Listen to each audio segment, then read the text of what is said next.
folks. Uh-oh, how did I do that? We're live, day 54 of the Forge, and we've got the Hobo Wholesaler and his crew doing their 100 days, 100K challenge. We got Jamil, we got Miss Ngazi over here. Let's rock and roll. How's everyone doing today? Not too bad, not too bad. Nice. I don't know why I can barely hear you, but let's go. Hey, Ngazi. By the way, we're getting. Do you go by the full name Ngazi or just Ing? Because I see Ing on there.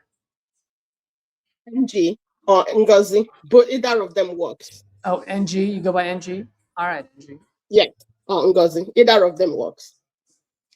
Oh, how you doing? Good, thank you.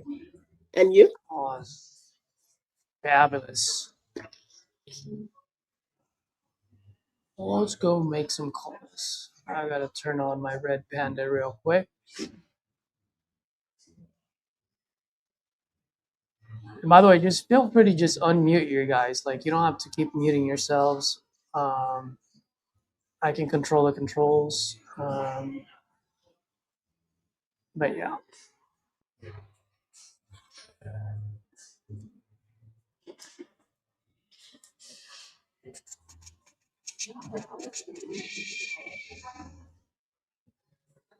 I forgot how to turn on my red panda thing. How do I turn this sucker on?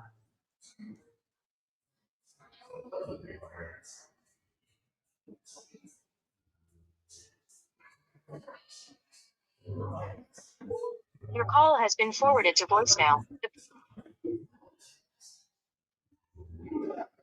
Y'all registered my number last night?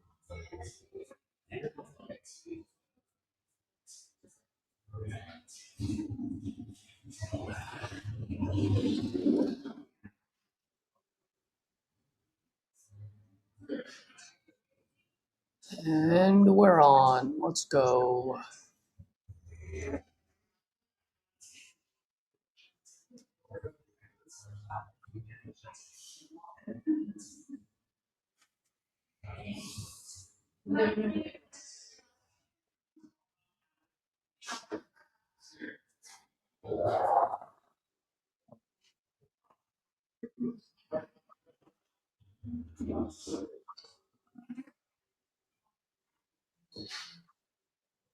Bruce, who's Bruce?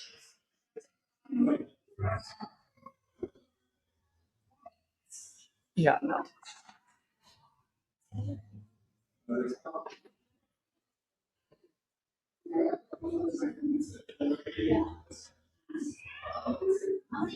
Alright, let's call. Oh, shoot. We're all over the place today.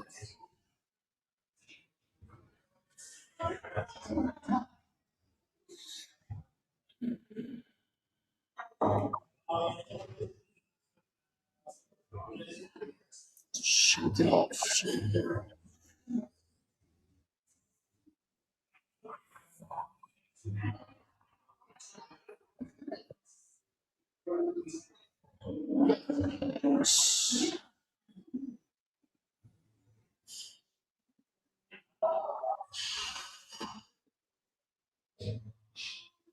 Phone number 585.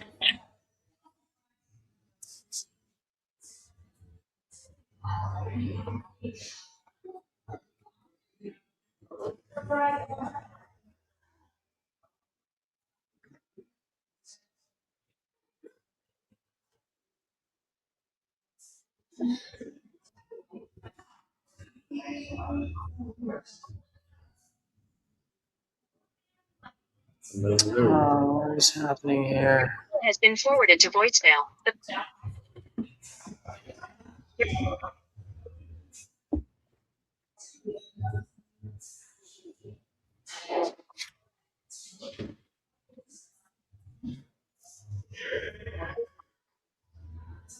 Eight, 5, 3, 6, 5, 6. Can't take your call now. Has been forwarded to voicemail. The person you're trying to reach is not available. At the tone, Please record your message. When you have 6 seconds to record your message for further options.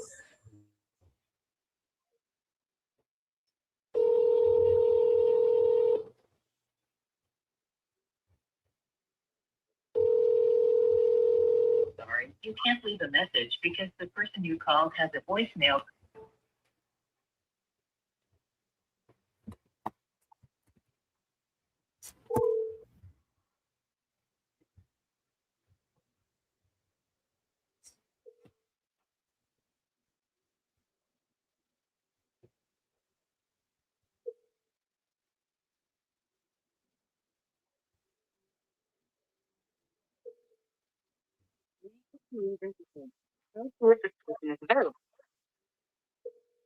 NG, asking for JBL.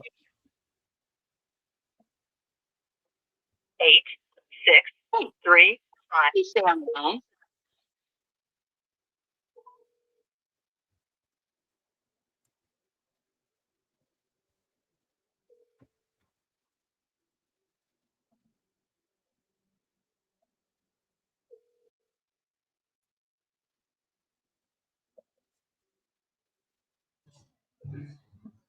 Mr. Sam Weaver, how you doing, buddy? You want to hop on here? Join the club?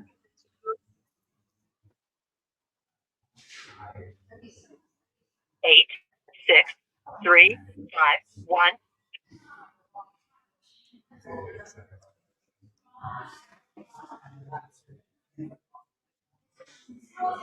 Hey, Raymond, it's Mark. Give me a call back when you get this.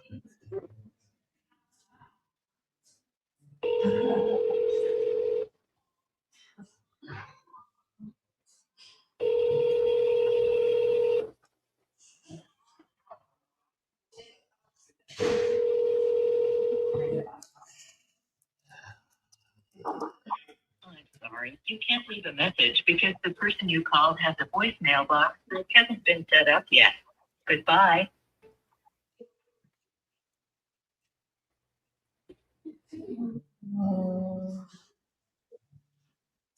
Rich Baker and Rice.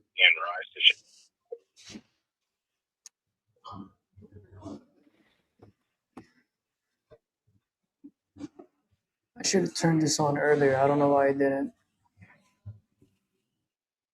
I am having trouble pulling this. So how much are you looking to? Go ahead.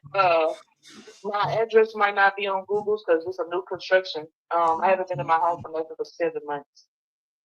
Oh. So why? So that's why you can't see it on GPS. You might not be able to find it, but it's a new construction. But with my home and land included, I would want 220,000. 220,000? Yes, ma'am. Okay. What made you decide to move at this time? I'm just gonna relocate. Are you interested in buying? So, what's your timeline to sell? For what? Within 60 days. Have you thought of listing this home with a realtor? No, I'm not gonna list with a realtor. I'm selling myself. Okay. Well, we are cash buyers, and you're skeptical about selling with the land. I think listing with a realtor might be the best option for you. Okay. We can sell the land if the offer is right, is what I was saying. Yeah, we are cash buyers and we typically buy below market price. Your offer is way above market price. So that's why I said it's better for you to list this with a realtor. That's where you can get around that price you're looking for. You might be able to get the price you're looking for. How much was y'all offering?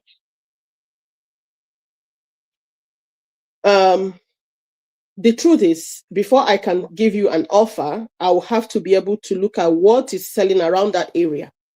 But the truth is, right now, I can't even pull it up to see what is selling around that area. Oh, okay. Yeah. My area is more of the countryside, so Mhm. Yeah. okay then. Thank you for Yeah. giving me a call. You have a good one.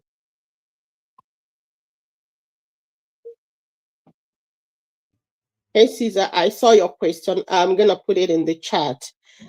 Yes. It's not gonna make sense. It's a country home, it's a manufactured home. And So why is it not going to make sense? because she doesn't want to sell with the land. She's skeptical. Huh?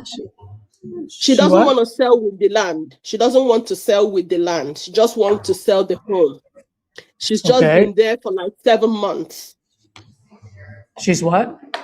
She has just been there for just 7 months. Okay.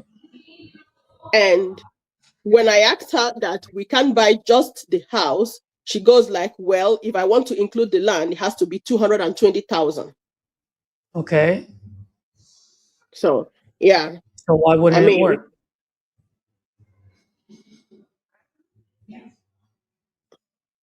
I don't know, but I wouldn't want to.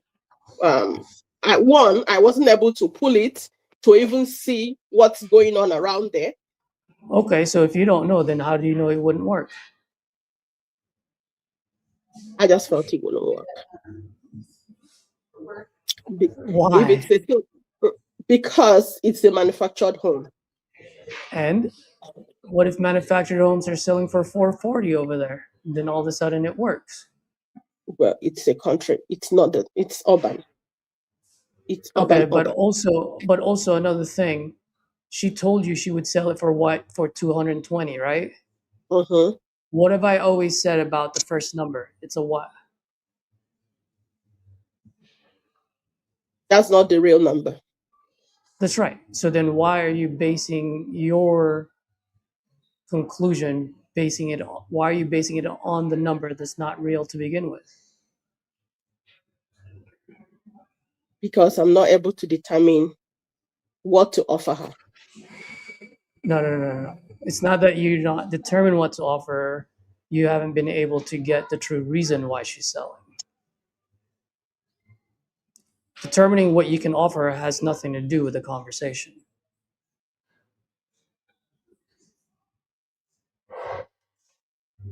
Right? Her number is a fake number.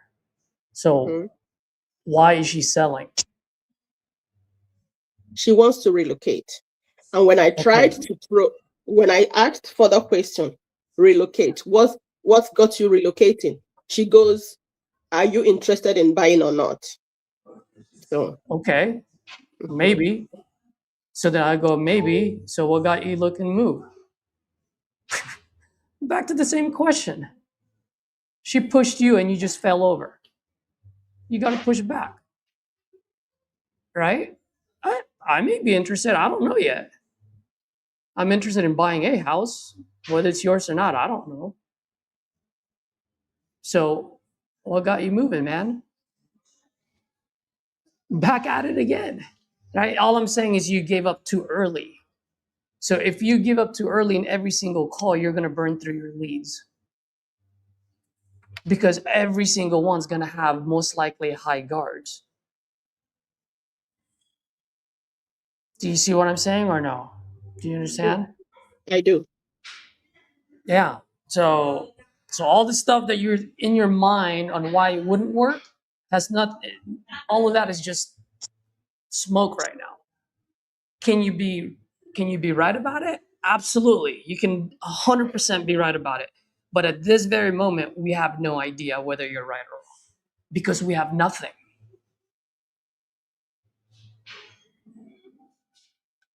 We have nothing. Yeah, if I were able to pull it, it doesn't matter whether you can pull it or not. We don't know what our problem is. So if we don't know our problem, we don't know the solution. If we don't know the solution, your numbers don't mean shit. Right? Because her problem might only be $100,000 problem, NG. And what if it doesn't worth it? Huh? And what if that area does not, like that price, we can't buy it for that price?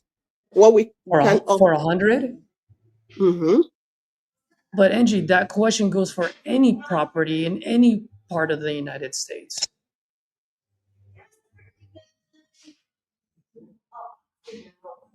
So that question doesn't matter. Not at that moment of the phone call. Our job is to solve. Remember, when people sell their house, why are they selling it? Because they're either running away from pain or towards pleasure. They're either solving a problem or achieving a goal, right? Mm-hmm. Our job is to find what that is and see if we can solve it. But if we give up too soon, then we don't know what we're solving. And if we don't know what we're solving, the number doesn't matter. See, what you're doing is you're looking at how much can I afford, and then you're going to go try to solve our problem. Is that a safe assumption? Mm-mm. It's not. Why not? Because that's what you're doing. You just said, I can't do this because I can't even pull it up. I don't know what I can offer. So right now your mind is stuck on the number that you can offer versus trying to solve her problem.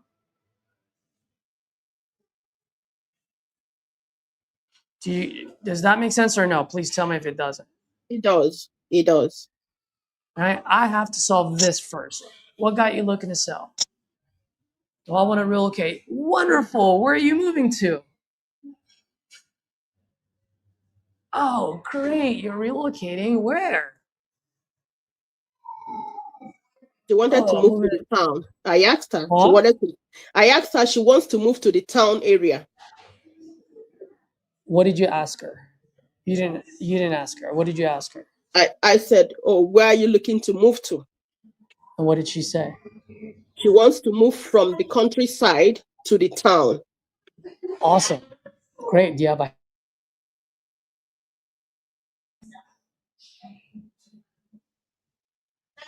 I lost Are you. you You gonna buy? said, Are you? uh-huh. What's that? Okay, go ahead. I lost you for a Yeah, minute. Mm-hmm. yeah. I would just say, oh, wonderful. So you're moving to the countryside or whatever she says. Wonderful. You got a house picked out already? Talk to me. I've never heard of that town. Is that town beautiful? Are you gonna rent? Are you gonna buy? What's the situation?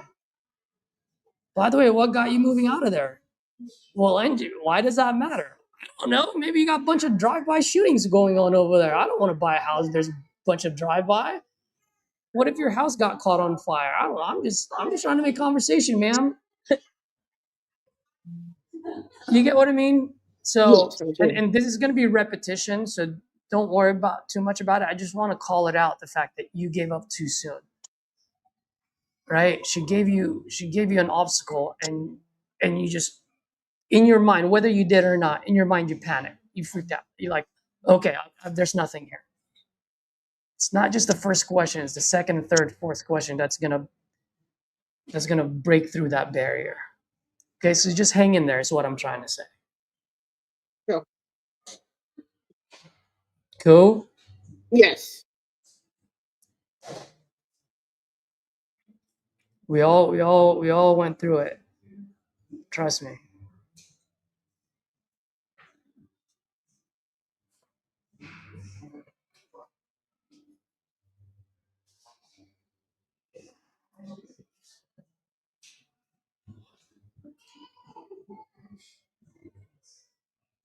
Yeah, I was actually just gonna say that. And you want me to call that seller? Sure. I can send it to you if you want. Yeah, just put it on the private chat. Put the address in the private chat Sure. and her name and number. Okay. Or yeah, that'd be the easiest.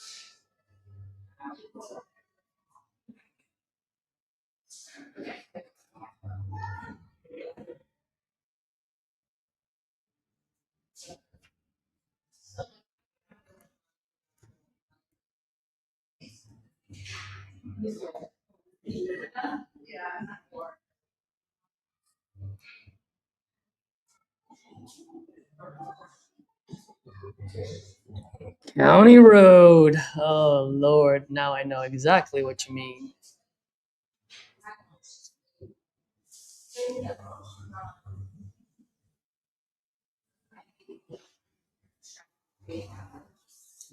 Where is this? Ing. Mississippi, What's the city? Baldwin. What is it? Can you put the whole address in there instead of just that? That doesn't help Yes, me at all. yes, I'm doing it. I didn't know I sent out the one already. I'm sorry. No, it's okay. You don't have to apologize. Did you say Mississippi or Missouri? Mississippi. It's Baldwin? Yes. YN, sorry. Yeah, I got you.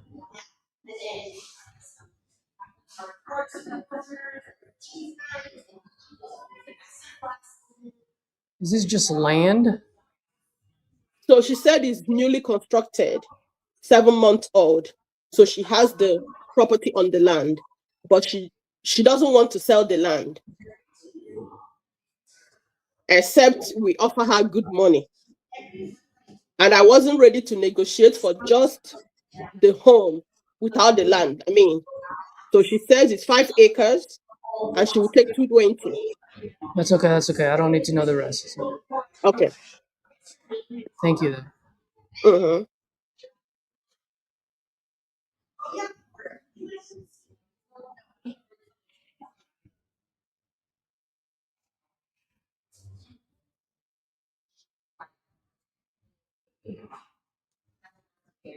I'll be damn. You're right. This fucking thing is hard to find.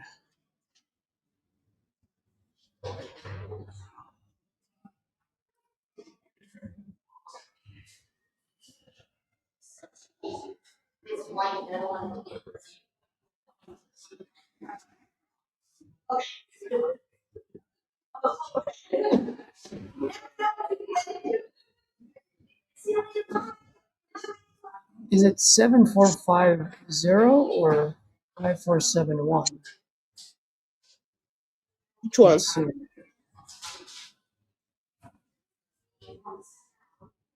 What is her name? I put it there. JBL. That's it. That's her first name. JBL is her first name? Mm-hmm. Mm-hmm. Like the letters JBL. Mm-hmm. That's how it is, yes. And that's what I called her. And she responded, yeah. Okay. That's just weird. Mm-hmm. Alright. What kind of lead was this? Property lead. Just came in.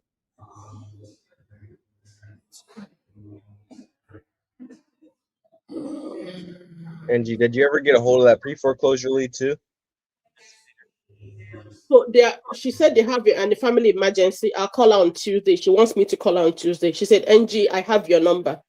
Call me on Tuesday. We are in the middle of something. So I didn't want to.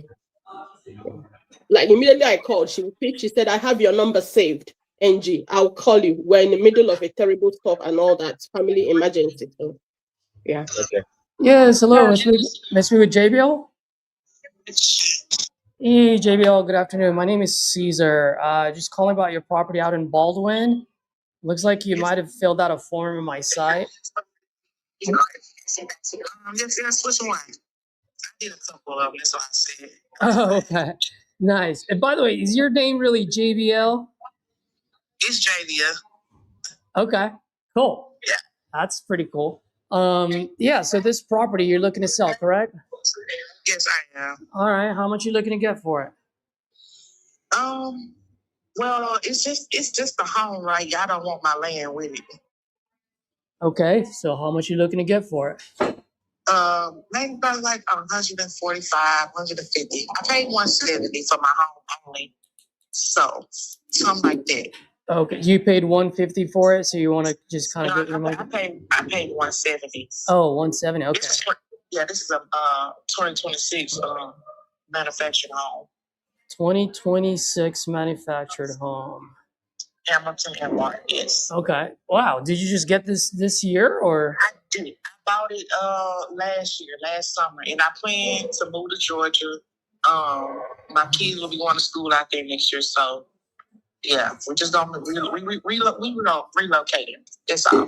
Oh, wonderful. What part of Georgia are you guys going to? I like Georgia. It's hot out there, but Yeah, I want to try to go to Atlanta, but if that don't work, Sandy Springs close enough.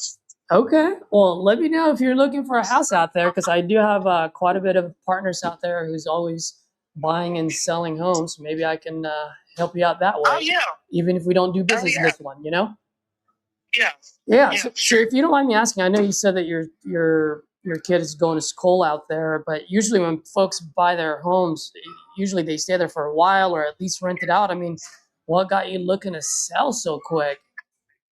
I just this is the country. I don't know if you're familiar with the area or not, but this is ain't no city. This is not no city, and I'm from the city. I'm used to tall buildings and loud noise all night. The country just not for me right now. Yeah, no, I completely. Hey, man, I'm from LA, so I know exactly what you mean. I actually went. What, if you don't mind, just quick story. I went to Butte, Montana once, and I checked in the hotel, and I say, "Hey, where's your downtown?" And then the lady looked at me like, "Sweetheart, you're right in the middle of it." Yeah, that's exactly how small this is. You got to drive around. There's Dollar Generals everywhere. No shopping centers. I just can't do it. Yeah, and so like literally the tallest building was like 2 stories, and I was like, "Wow, okay, that's downtown. I get it." So if you don't mind me asking, I mean, what, you don't like the country? What got you guys moving out there to begin with? The acreage. We bought our acres. Good little family price. A friend of mine just helped sell the house. But the house is on 5.5 acres. I bought it for like $20,000. And that's the only reason why we moved down here, because of the acreage. And that's why I said I wasn't sure about selling the land with the house, because I really want my land. Mm-hmm. Well, But here's the one thing. It's going to be difficult to buy a manufactured home without the land. I mean, it's doable. Don't get me wrong. We've done it before. The only thing is, if I buy it without the land, which is fine, then that also means that I'm gonna have to move that manufactured home somewhere else, right? So how about this? How about I give you an acre with the house? An acre with a house. Okay. And this is just a one. I mean, this is just today type of opportunity. But you do not have to buy that acre from me with the house. I will literally just give it to you without gouging my price and all that, because I really want to sell. I really want to sell. Okay. And if you don't mind me asking, do you own this outright, or do you still owe any money onto it? I bought everything cash. You bought everything cash. Okay. Now I know this is pretty country, like you said. And since you've been there, let me just ask you. I just want to run a quick number, see if it would even make sense. Let's say I do buy that off of you. How much? How much can I rent that place out for? I had someone good question. I actually have someone trying to rent out my home for about $1,800 a month. That's because she have dogs, and I said if I couldn't sell the dogs, I was going to charge more. I actually have a tenant right now, trying to rent out the place, but I'm looking to just sell it. Okay. So I can rent it out for about $1,800 a month. And a 1-bedroom in the area is probably like $1,200. So yeah. Okay. House. Yeah. Now this place is so country, I can't even find the damn thing. It's a new construction too, so I know you probably can't find it on the maps. Okay. Let me make sure I got the address correct. What is the address?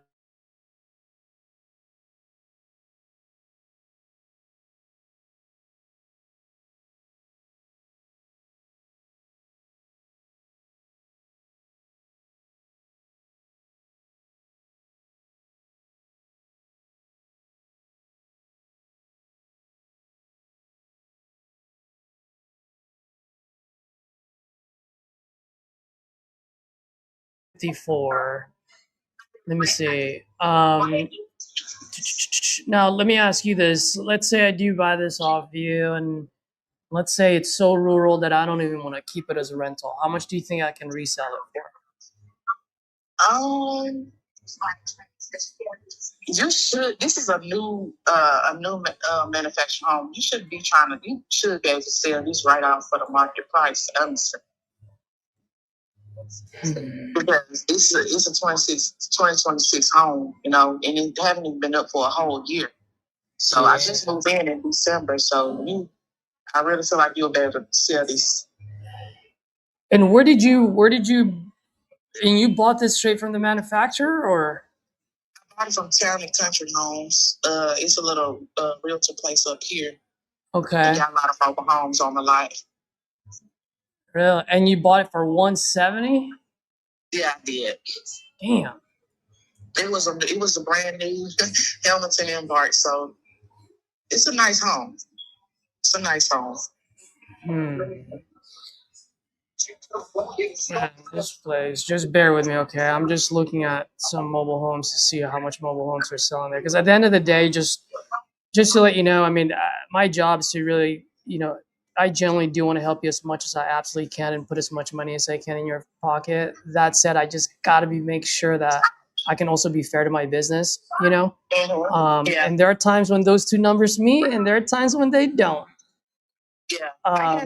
And either way, I'll be the first one to let you know, just in that way, because I respect people's time. And now let me ask you this, if you don't mind. And the reason I'm asking you this is because this place is so rural. I just don't know how I'm going to make money here. If you don't mind me asking, my only concern is that if I buy this off of you at any price, either I'm going to end up sitting in the market for a long time, which is going to cost me more money, or I'm going to have to rent it out in a place that I don't really want to deal with tenants and toilets. Either way, it's going to be a big problem for me. So if you don't mind me asking, what is it that you're absolutely trying to accomplish by selling this? I just want to leave. When I tell you I am a city girl, heart and heart through and through, I'm ready to get to Georgia. I can't do this. The opportunities out here isn't doing it for me. This is more of like if you're ready to settle down type of town, Yeah. That's my concern, yeah. Yeah, it's a settling down type of town, family type. And I did, like I said, I had a family trying to rent from me and all that, but I wanted to sell. I didn't necessarily want to have to rent to no one right now. Yeah. Now, let me ask you this. And once again, the reason I'm asking you these questions, I'm just trying to figure out a way to construct this to help out as much as I can. Are you looking to sell this and use the proceed for another place in Atlanta, or what? This was exactly what I'm gonna do. I'm trying to look for a condo out there, maybe. Okay. A sound house, something like that. That's more my style. Yeah, same here. I like high rises myself. And see, with the pricing and all that, if you do have a concern, we can negotiate the price. That's how bad I'm ready to leave. yeah, I understand. Yeah, and I want to help you. Now, let me ask you: in Atlanta, do you have a place picked out already? Well, I don't. That's the thing. That's what I heard you say. People out there, we should really do business because I will be looking. After hopefully, if you do buy, I'll be looking as soon as then. Try to move out. I have saw a couple condos and stuff, but nothing that just necessarily caught my eye. Okay, how much were they running for? About $1,700 a month. That's how much I was willing to pay. About $1,700 max. $1,700 a month, but how much is it? How are you going to be renting, or are you going to be buying? I'm gonna rent. I'm not gonna buy. You're going to rent. Okay. Mm-hmm. All right. I'm gonna rent this time. Gotcha. And then you need do you have? Let me ask you: if you find the perfect condo for $1,700 a month, is that something that you already have that you can afford, or is that something where you're like, dude, I need $1,700 a month?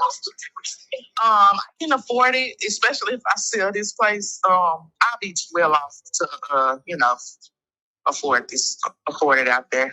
And I actually have a career. I'm actually in school to get my license of becoming a practical nurse. I'm a CNA. The pay rate is so much better.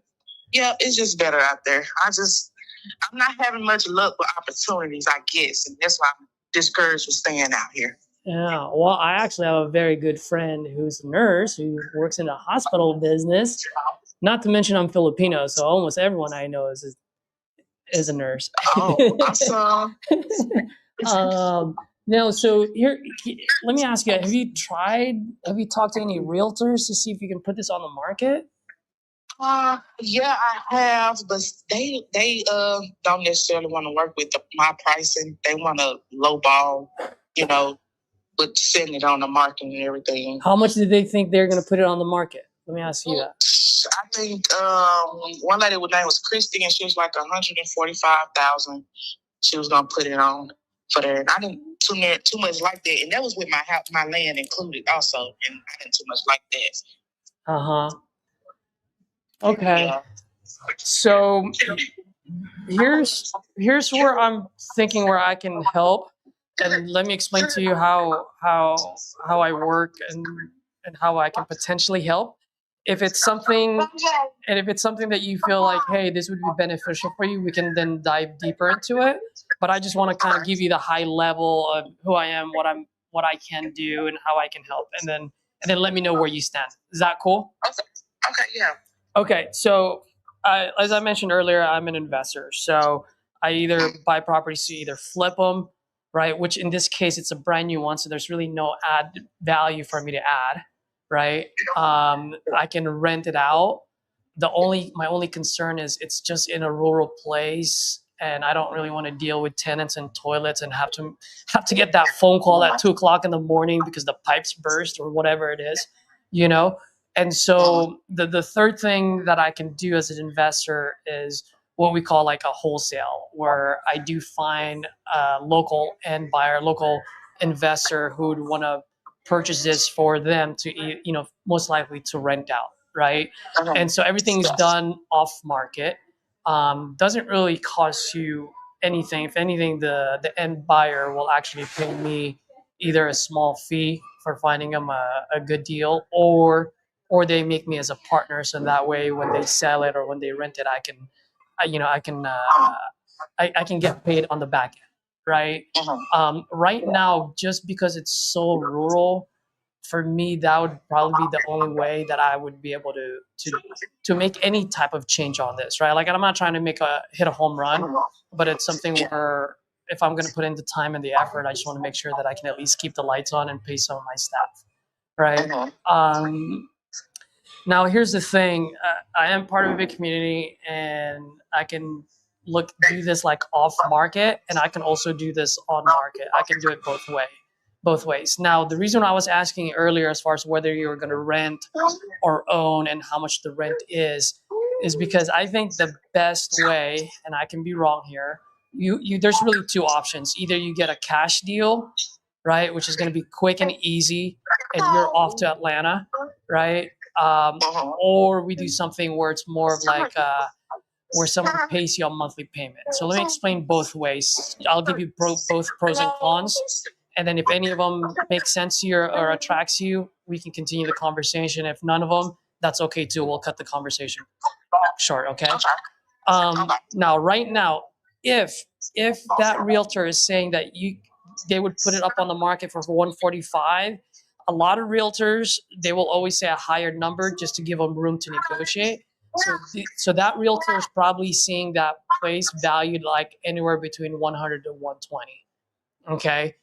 That's just the assumption that I'm making based on the fact that he or she said that they're going to put it on the market for 145. So based on that, from an investor's point of view, if I were to pay for this cash and I can only resell it between 100 to 145, without looking at comps or anything like that at all, I'm not saying that I'm doing this, but if I were to make a cash offer on this, I would need this to be anywhere between 50 to 75,000, pretty much 50% of what I can resell it for. And the reason being is because any investor, they have business expenses, right? And so they're going to have to make a little bit of change on the back end when they sell it between 100 to 145. It's just simple math, right? Like if it's worth 100, we can only afford to buy it at 50. If it's worth 145, then we can only afford to buy it at $70,000 cash.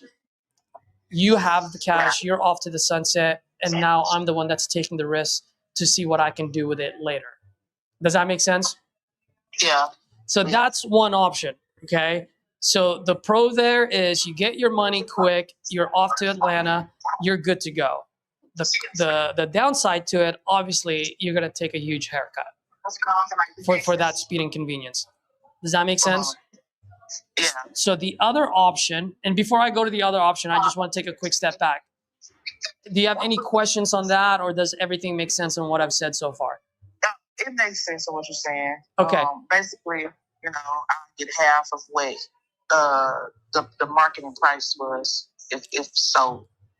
Yeah, if we're paying for it cash right away, right now, right? Because then that means we're gonna take the risk once we put it on the market, and you never know, we might not be able to sell it for another year, right? The longer it sits in the market, the more it bleeds in our pocket. Yeah. Okay. I got you. So that's option one. Option two, actually, there's three options. So option two would be more of what we call a seller finance. Since you own this outright, I think this might be the best way is to sell it on a seller finance, meaning, let's say you're asking for, let's say 100,000, for example, right? I'm just using random numbers. I'm not saying this is not going to be my offers, but let's say you sell it for 100,000, and then we find an end buyer to go, hey, I'll sell this to you for $100,000 with 1 acre, right? And now all I want you to do is pay me, I don't know, anywhere between $5,000 to $10,000 down payment, just so that way they have skin in the game, okay?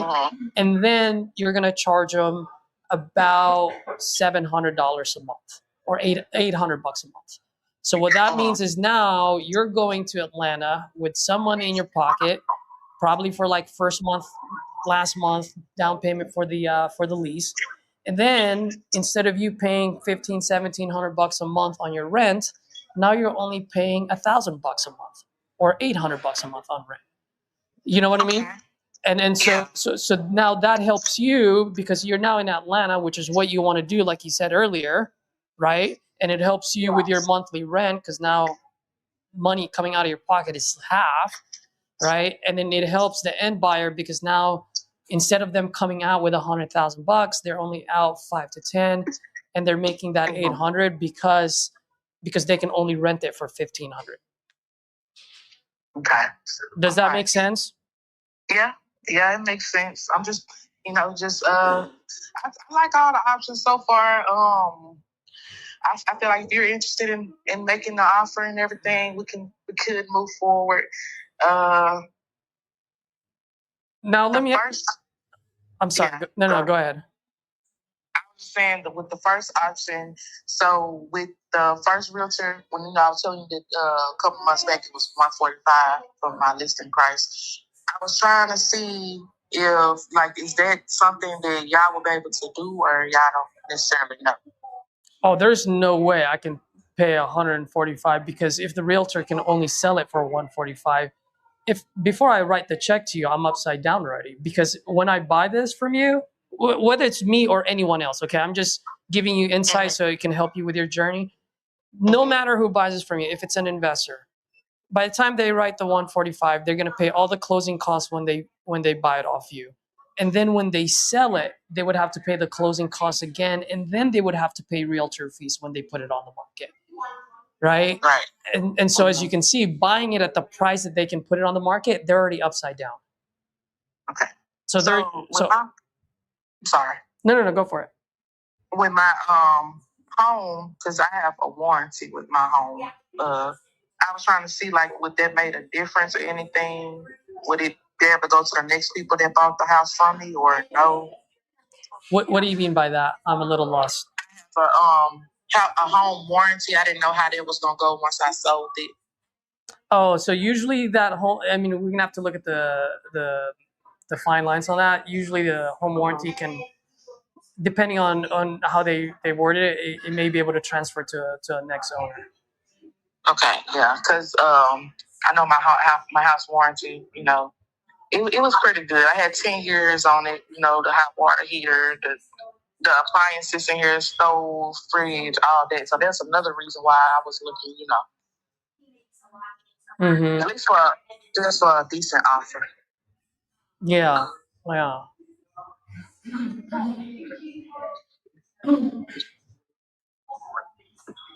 So let me ask you this, and just kind of going back to how we had that conversation, in the beginning of this conversation.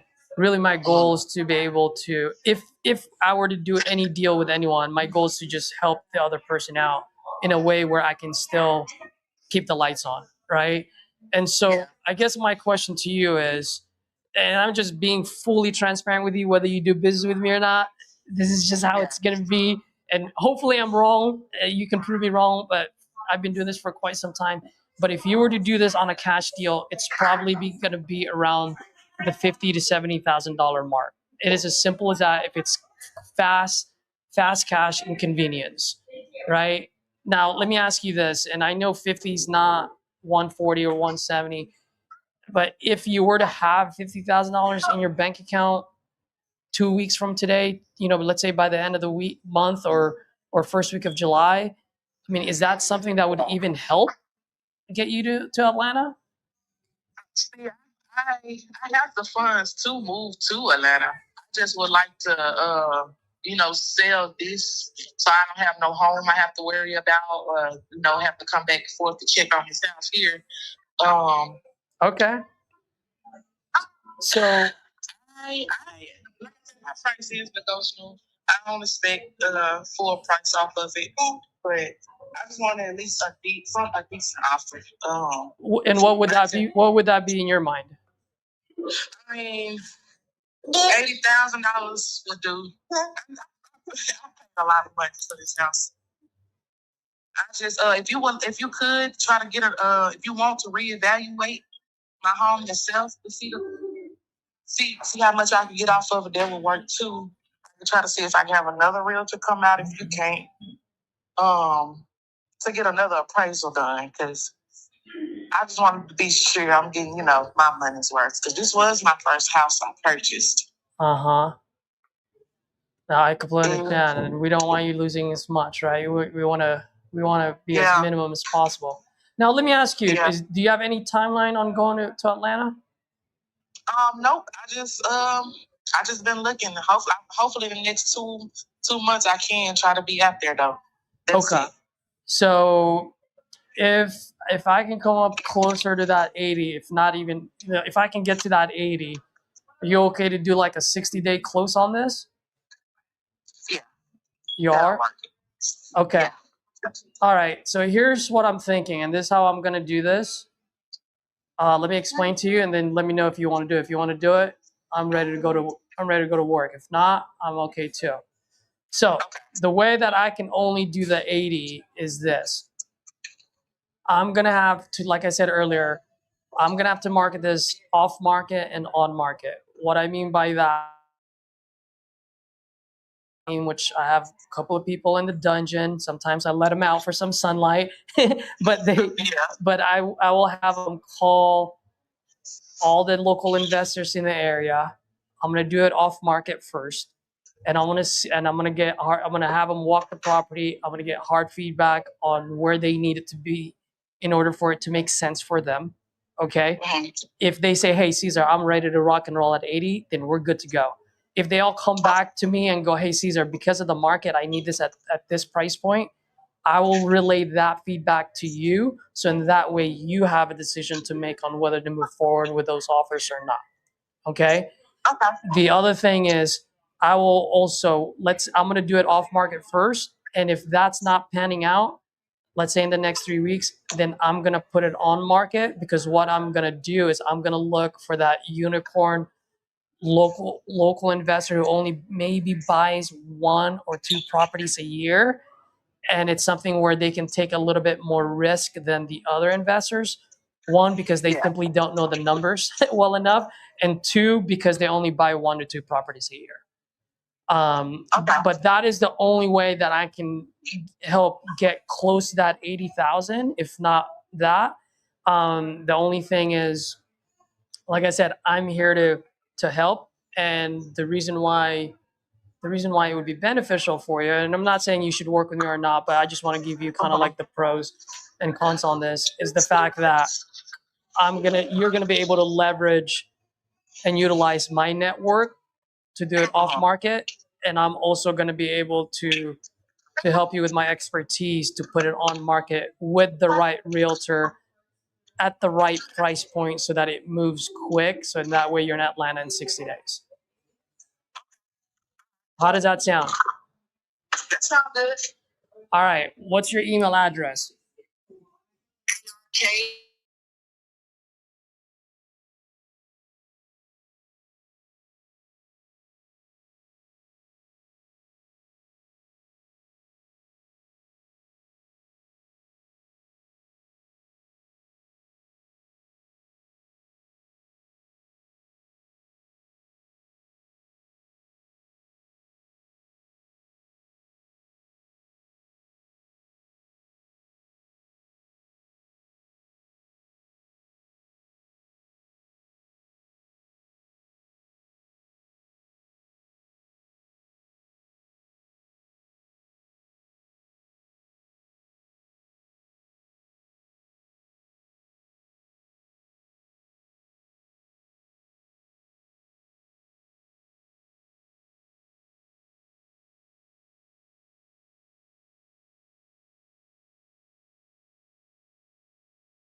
If you don't mind, let me explain to you my process just so that we can manage each other's expectations. Okay. So first thing I'm gonna do is I'm gonna draft up this agreement, send it over to you. It's 3 pages, pretty much saying, "Hey, we're looking to buy this at 80,000 with a 60-day close," and that you're fully aware that that I'm gonna be looking for an end buyer on this, and that there's a possibility that I may put it on the market if need be. Okay, so it's gonna be pretty straightforward. And then once that's signed, two things are going to happen.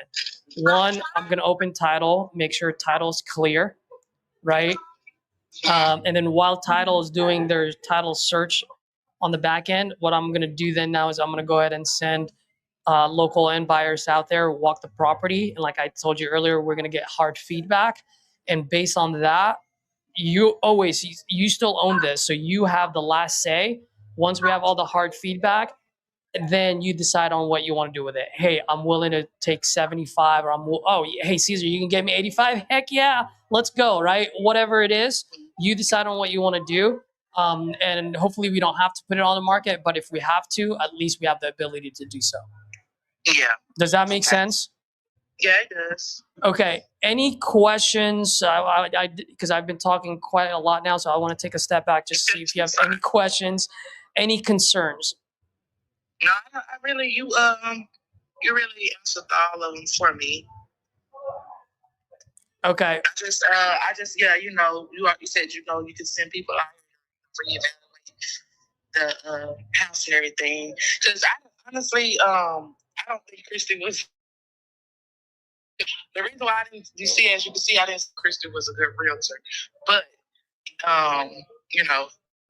if you could just send someone else on out here to take a look at things, if you're interested, I'm ready whenever y'all are. Oh, trust me, when I do this, if I decide to put it on the market, I'm going to be interviewing anywhere from 5 to 10 realtors before I find one. Because like I said, I've been doing this for quite some time. Unfortunately, most realtors, they're only good at 2 things nowadays: slapping a high price sign on your yard and dancing on TikTok, Yeah. So I'm looking for the one that I can actually give me accurate comparables to say, hey, Caesar, if you really want this to move in 60 days, this is where we need it priced. And then from there, we can go ahead and do the math and move forward. Now, I just want to let you know, Javier, so just so that you're fully aware, there is no way that I can do any of these things unless we have an agreement signed, because it does take a lot of time, resource, and money on my side, which I'm not charging any for that. That is just on me. I just can't do that without an agreement, because the last thing I want to do is do all of that and then call you and you're like, sorry, dude, I sold it to someone else. Well, I can't do that for free either. Yeah, I got you. I understand. Okay, so why don't I do this? Why don't I draft this up right now? It'll take me maybe 15, 30 minutes because I'm going to have to put the other verbiage on there. And then what I can do is call you back. I'll email it to you and I'll text it to you. So in that way you can open it and then I can quickly go over it with you from top to bottom just so that you're fully aware on what you're getting yourself into. Okay, that's great. Does that sound cool? Yep, I'll be waiting around for your emails. All right, I'll email you and I'll give you a call, okay? Just give me 15, 30 minutes. Okay, that'll work. All right, thanks. Bye.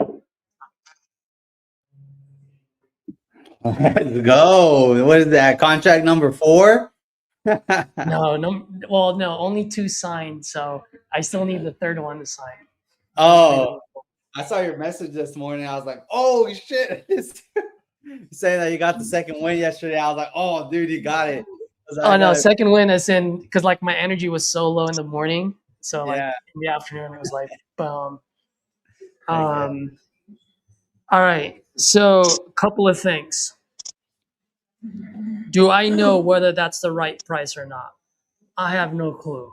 All I know is she bought that sucker at 170,000 and she's got receipt for that. And now she's selling it for 80 with an acre. I don't know about you guys, but I'm taking a shot on that all day long, even if it's just 5 days. Yeah, absolutely. Yeah. Okay. So, and NG, Ms. Ngazi. Yes, sir. Talk to me. What are your thoughts? Where do you think you can improve on? Like, obviously, I'm on chapter 3. You're on chapter 3, right? Like, you can't compare yourself with myself just based on the skill set, right? So that I don't want you to do that. But if you don't mind, give me like anywhere from 1 to 3 key ideas that you feel like you can use starting the very next phone call that you do. Like, what did I do differently that you can use right now? You pressed on more. I pressed on more. Yeah. And how did I do that? As the questions you asked, the follow-up. Yeah. But how did I ask those? Because that's the key thing that most people don't understand, don't catch. By the way, guys, if any of you guys get on a call, please unmute yourself. I can stop the coaching. But how did I ask those questions though? Well, you were reasonable, you were tactical, and you were practical. Very true, practical. But what more? There's one thing that I want you to fully understand. Do you want me to give you the answer now? Maybe I'm thinking about it, but I don't know the right word to use. But you can go ahead and give the answer. No. Go tell me. What were you thinking? You probably have it right. What were you thinking? You dived into her. You dived deeper, and you got to her motivation. I did. But how?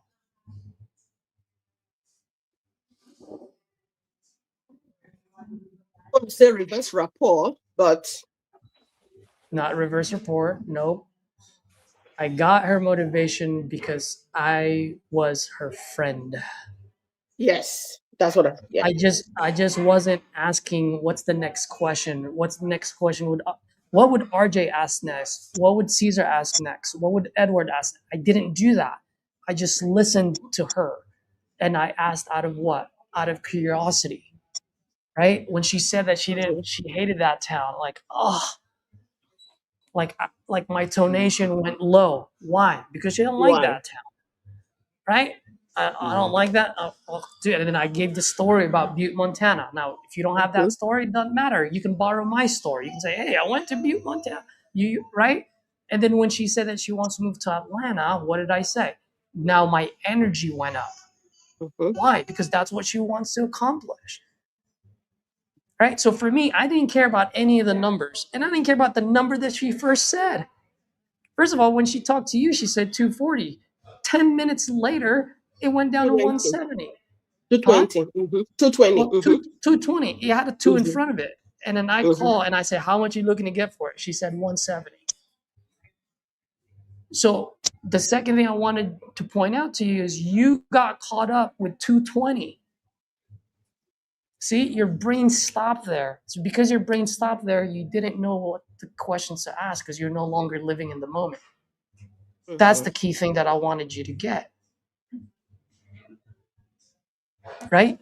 Because if I were to stay here and hear 100 of your calls, it's a pretty fair assumption that you're getting stuck as soon as they give out a wrong price bucket. As soon as they say a wrong price, you're done. How do I know that? Because your go-to question is, have you thought of putting it up on the market with a realtor? Right? Which is a good question, but you're asking it the wrong way and at the wrong time. Yeah. Hey, that's my go-to question. So I know, hold but on. there's You no asked that- structure there. So real quick, Caesar, No, this comes I back to that. do that You're saying prematurely. I understand what Caesar is saying. I do that prematurely. So, and Yeah. because for the most part, I don't like wasting people's time. That's the way I see it, you know? Like, I mean, because looking at this, I mean, Caesar, I understand when you were talking with her, I saw my loopholes. I saw where I have to improve on. But I said to myself, I'm not able to, there was nothing that would have made me get to that point with her because one, I have only one exit strategy. You have multiple, right? So I felt like, oh yeah, you gave her some options that I couldn't have given her. Not necessarily. Not Yeah. necessarily. And I'll say this, and I know Edward wants to say something. So Edward, let me just make this one point, and then you can take over because I know what you're gonna say, and it's gonna be really good. Yes and no, Angie. The reason why is because what I did still got her from 170 down to 80. It has nothing to do with the multiple options. Sure. Right? So just remember that. It went from 220 when you called, which is, once again, it's a off number. It had nothing to do with you. It could have been Jamil. She would have said 220. But then literally 5-10 minutes later, a brand new person calling and asks, she says 170. See how quick that was? Just because she talked to an investor, wouldn't pay 220. Now all of a sudden she's like, okay, I can't ask too high because the other one ran away. Boom. So I just want you to understand that every number that they give you, 9 out of 10 is a fuck off number. Because they're trying to sell it at the highest price, which is rightfully so. And your job is to buy it at the lowest price, which is rightfully so. So when I ask how much you're looking to get for it, 9 out of 10, I don't even think about that number. I just put it in my back. It's in the back of my mind, and that's it. It doesn't slow me down. It doesn't stop me dead on my tracks. It stops you, on the other hand, and that's why you go to your, have you thought of putting it up on a market?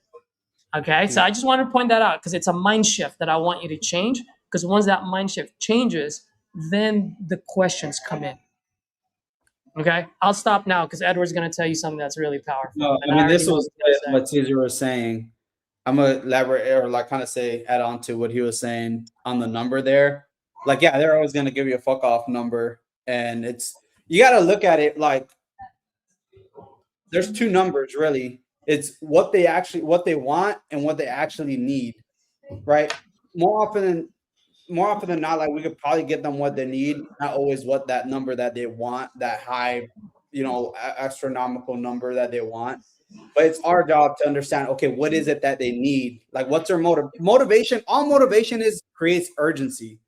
That urgency, that's all motivation. That's why we want to get motivation. It creates urgency. And then the needs is what actually, okay, like where do we have to be to get them to XYZ, whatever they're looking for? Whether they're running, like Caesar said, they're running away from pain or running towards pleasure. What is it that they're running to? This lady was running, it's paid off. Like, I'm not going to dig, the taxes. I mean, do you owe anything on taxes or try to dig on something that doesn't matter? Like, I think based on the little bit that I heard, I didn't hear the whole call, but it looked like she was trying to get out of there because she's like a city girl, not a country girl or whatever. Okay, she's running towards pleasure. And I feel like he may have got into the needs. I didn't hear it, but I'm assuming he may have got into needs like, okay, how much do you need to get out XYZ? What if she's buying, renting? What does that look like? That number could be like, she's probably saying 220 because it's like she may owe 170. I was like, oh, I need 10,000. right? Like for down payment or whatever the case may be. That's probably why she's saying that. She's like, oh, let me offer more in case they offer less. It's still where I want to be. So that's why it's important to see what they need. And the motivation part in the beginning, like I think I heard a little bit on the way back over here. I was watching his YouTube, and I think it was it the same lady that she called, Caesar? Yeah, it was. Well, on there it was pretty vague. I think you asked her, oh, where does she plan to go? Like, where's she going? She told you, like, oh, are you interested in buying? Right? Well, yeah, of course. I am interested in buying. Just so I know, like you said, you're moving somewhere or whatever she says. Oh, what's got you moving out there? Whatever it is, Louisiana, New York, right? I always like to elaborate. It's like, oh, really? What brings you out there? Right? It's just a normal conversation you have. Like if you haven't, like if I'm talking to Caesar and he's coming to Texas, like, oh, dude, I'm coming to live in Texas. I'm like, no way, really? What brings you out here? And it's a position.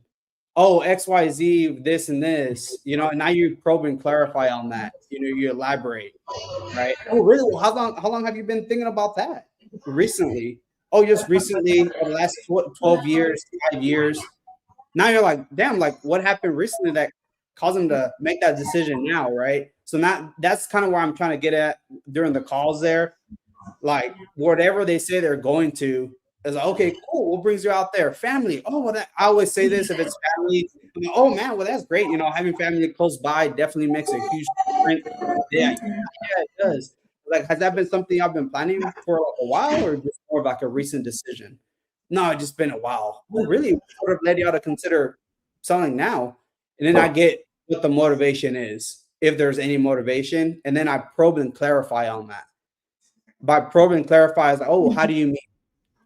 Oh, in what way?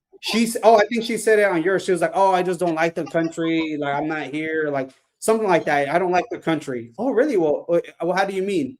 Oh, really? Well, in what way? She like, you're getting like clarification on what that is. What is it about the country? Is it the drive to work or something? Oh, really? How often are you having to make that drive? You're just creating urgency. That's it. You're creating urgency. And now let me ask y'all this, Chris and G. When y'all said y'all like to ask, y'all default to asking like the realtor and investor, right? Like you always like to say, oh, why don't y'all list it? So what's the purpose of that question when y'all ask it? Because I say it, but I have a purpose of when I ask it and why I ask it, not just because I don't know what to say. So what's y'all's purpose behind that question? I usually ask that question when I see that I might not be the right answer for this person, for this seller. If I see that their asking price is way higher, especially if they have mortgages, like people that has something to pay off, and I'm not able to get to that price because it's way above the market price. Or secondly, I'm not able to figure out, just like in her case, I'm not able to figure out what actually the price I should be at. So just to avoid wasting their time and mine, I'll just Yeah, I don't think you're wasting their time. But go ahead, Chris. I usually ask the question to get an idea of a little bit of their motivation, because if when I ask the question, I look for, well, I don't want to deal with realtors, or I don't have time for that, or something like that. But also, like, if the price is kind of what I'm seeing is like retail value, trying to figure out, if they're trying to get that, why haven't they gone with the realtor? So that's my reasoning behind asking that question. But sometimes I feel like I don't set the stage for it, or don't prepare for it enough. That the seller just says, well, maybe that's what I should do, and then it kind of derails the conversation. Yeah, absolutely. That's what I see happen a lot of the time. So yeah, and that's what it does. And I'll let y'all know, like when I throw it in there, it's really like when I have motivation, but I don't feel like their motivation is like enough, like why they're looking for an investor versus just listing it. But that's when I got motivation, right? It's not like just something I get just because I want to throw out in the beginning. Because like for you, you're saying like, NG, you said earlier where it was like, oh, if I don't know, like if they have a mortgage and I can't do that or some type of need, but you never got to that point. You said it right in the early on of the stage. You never got to that point. You defaulted to that. You didn't like ask enough questions where you didn't get to the point where she said was like, oh, I just don't like the city or I don't like the country, right? You didn't even got to that point. So, oh, really? Well, how long have you been feeling that way? Or how long have you been here though? Oh, I've been here the last 3 years. Oh, geez. Well, I guess what got you, living out here in the first place? Something like that. And then they tell you, right? And I'm like, okay, well, I could see that, but still it's like, why are they looking for an investor offer versus listing it? That's when I'll ask that. Once I got somewhat of the motivation, that's when I would want to ask it. Cause I just want to see, okay, how as an investor am I going to be able to help? Right? Like if they're telling me they're in foreclosure, they don't have time, they have all this. Okay, I could see why they're going to go with an investor not listed. So I'm not going to ask that question. But when that motivation is unclear of why they're going to work with an investor, that's when I ask it. I ask it and I'll say, hey, besides finding us online, like what made you lean towards, working with an investor versus perhaps listing it on the market and hoping it sells that way? Oh, they told me, well, I just don't have time. Oh, really? So What do you mean by that? For her, I threw in that question because when I asked her, she said it's a brand new manufactured home. And I said, how long have you owned it? She said about 7 months. Mm-hmm. So yeah. So I felt like, well, she will have mortgage. I didn't ask her how much, which I should have done. But I felt like for her to have owned it for like 7 months, I believe and I told her that we buy cash and we buy below the market price. So, But do you see how you just explained that? And I want you to start making calls, by the way, guys. But NG, you see how you explain that, how you answer that question? You explain it by saying you thought, you assumed, you feel. She just bought it 6 months ago, so I feel. Like whenever that comes out of your mouth, then that means you've done it wrong, because you're putting yourself in her shoes. But guess what? It ain't your property, and it ain't your problems. She's got her own set of problems, and we need to know what that is. From there, and only there, we can decide whether we can be the solution or not.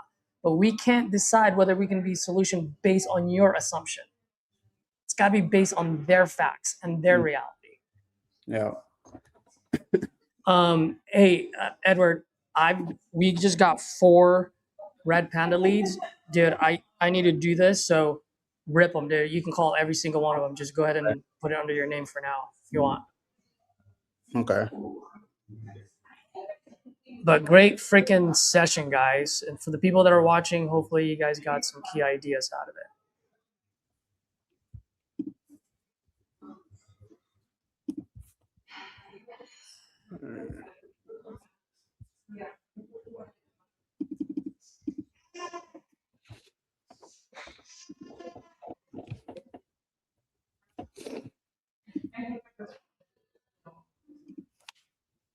Now, I don't want to promote it, but I did ask her the fail-safe, and it opened her up. I'm just saying, it works. Yeah, it doesn't work. Sorry, I missed part of that call, Cesar. What is the fail-safe question that you asked her? So I'm putting out a really good breakdown tomorrow morning. Make sure to watch it, 8:15. But the fail-safe is, what is it that you're absolutely trying to accomplish by selling this? It's such a powerful question, but here's the thing. If you ask it the wrong way at the wrong time, if you ask it before you earned it, it loses its value. It's just another question. But if you do it in the right time frame, in the right cadence, in the right tonality, it has a lot of power. It opens them up. Chris got to see it live yesterday, but you got to frame it properly. And so instead of me going over it now, because we're going to make calls like watch it tomorrow because it's an 8-minute video and I broke it down on what it is, why I use it, where and when to use it, and how to use it effectively. Okay, no problem. Yeah, I think I saw that happened to Jamil. He had a seller and he asked him that question and the lady hung up and she came over to me. I spoke to her. It was not a motivated seller, so I see what you mean. Yeah, you can easily get hung up on if you don't do it right. Yeah. –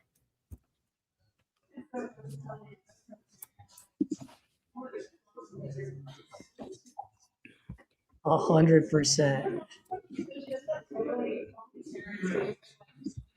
Caesar, Yes, sir. on your question last night, I want to take a stab at it and see if I'm correct. I don't know if you remember your question. What was my question? I think I know what it is, but just tell me just so that I know. The to figure out like where I lost the opportunity to I guess so that he can open up and really dig into the motivation. Yeah. Was it by chance when he mentioned that he was dependent on this income, but not anymore because he found the job? I don't know if you remember the conversation or not, but was it that point specifically on the mobile home conversation? I did not hear that, but that definitely would have been one of the key moments. Yes. Okay. But there's another one that's huge. Was it where he was talking about the renters and all the promises that the property management group were giving to him, but they didn't come through with it? That's one, but nope, not yet. Damn. Okay, so those were the two that I saw, so I don't know. Okay. Which one? So one is the verbal cues, man. You missed it completely because he said, I bought this for this. I'm willing to take a lot, right? He bought it for 100. He's willing to sell it for 80. Okay. Like, I feel like sometimes that goes over our head, but that's a huge verbal cue. It shows you that he's motivated. Mm-hmm. So in my mind is, why is this guy willing to take a $20,000 loss? Would you ask him straight up or? No, but I would ask motivating questions to see why. Okay. Hello. Gotcha. Right. Yeah, that totally flew over my head. Yeah, it flew over your head, and because it flew over your head, you didn't ask any motivating questions, and that's why when I hopped on, I said, "Why is he moving, Chris? Jacqueline, please stay on Or the why is he line. selling?" You're like, "He's in New York," and I was like, "And?" And then you couldn't answer me. At that moment, you realize, oh shit, I don't have jack shit. Yep. Right? And you don't have jack shit because you didn't catch the verbal cue of this guy bought it for 100, willing to sell it for 80. Mm-hmm. If that doesn't scream motivation, guys, person is not I don't know available. what else does. If you would like to leave an additional message, please reply after the. Perfect. All right, so that's the key thing there. All right, appreciate it.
Angel. Make those calls. You make those calls. Yeah. Let's go.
Hey, Edward, call all 4 of them except for Javia. Okay, that's the one that I just spoke with. That's not a red panda lead. Okay. Let's go, dude. Let's get you a contract. Dude, we gotta get 2, bro. Today.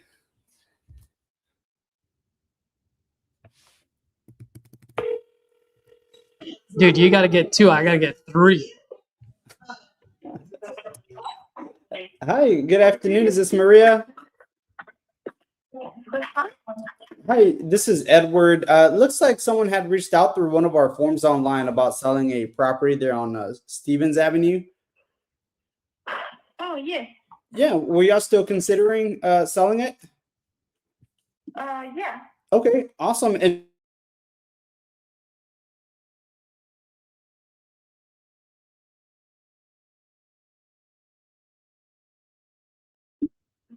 That's correct. okay, great. And how much were y'all looking to get for it? I want to see how much do you offer. I see in the market and it's gonna be around 230. Okay, you said around 60. No. 230. That's what I see in the market around to the area. But I don't know how much do you offer. Oh, okay. Well, yeah, and that's exactly the reason for my call here, to see how we could help. So I definitely would like to go through a few quick details, mainly just for us to get a better feel for the property to make sure how we can help. So while I'm having it load up on my end, the house here, is it occupied, vacant? What's going on with it? We have it's nobody's there right now. Mm-hmm. They just move out. It was for rent, but we don't live in Grand, so we want to move to another place. And I don't want to leave the property here, So I want to sell it before I leave. Oh, okay. When are y'all leaving?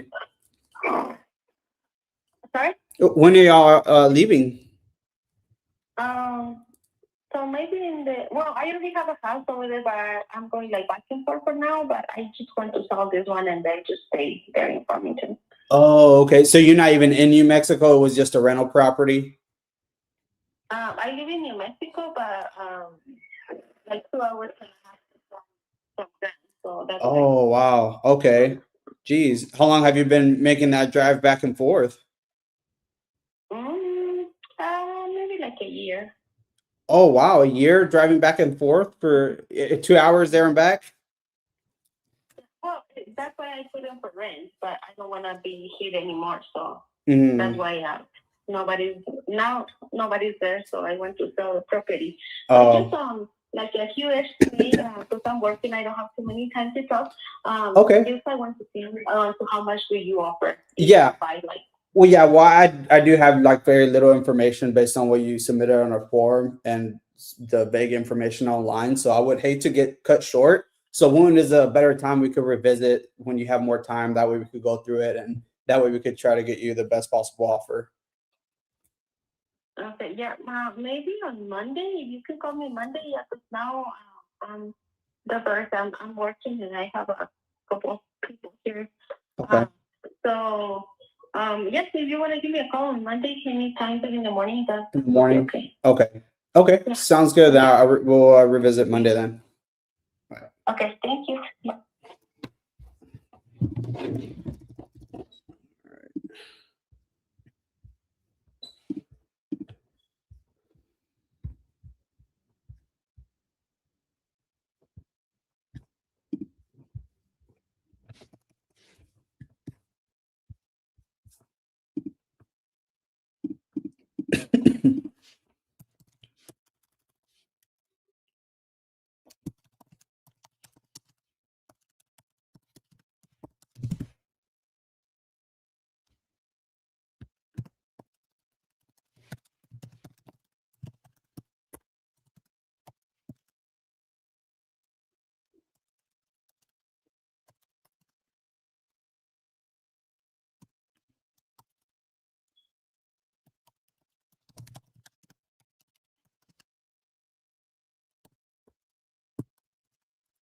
Guys, I'll be right back.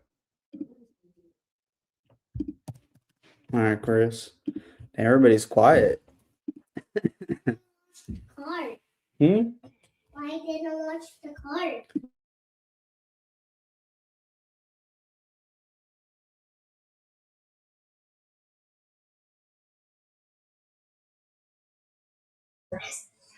Dude, doing this agreement always takes a long time, and I just screwed up, so I gotta resend it.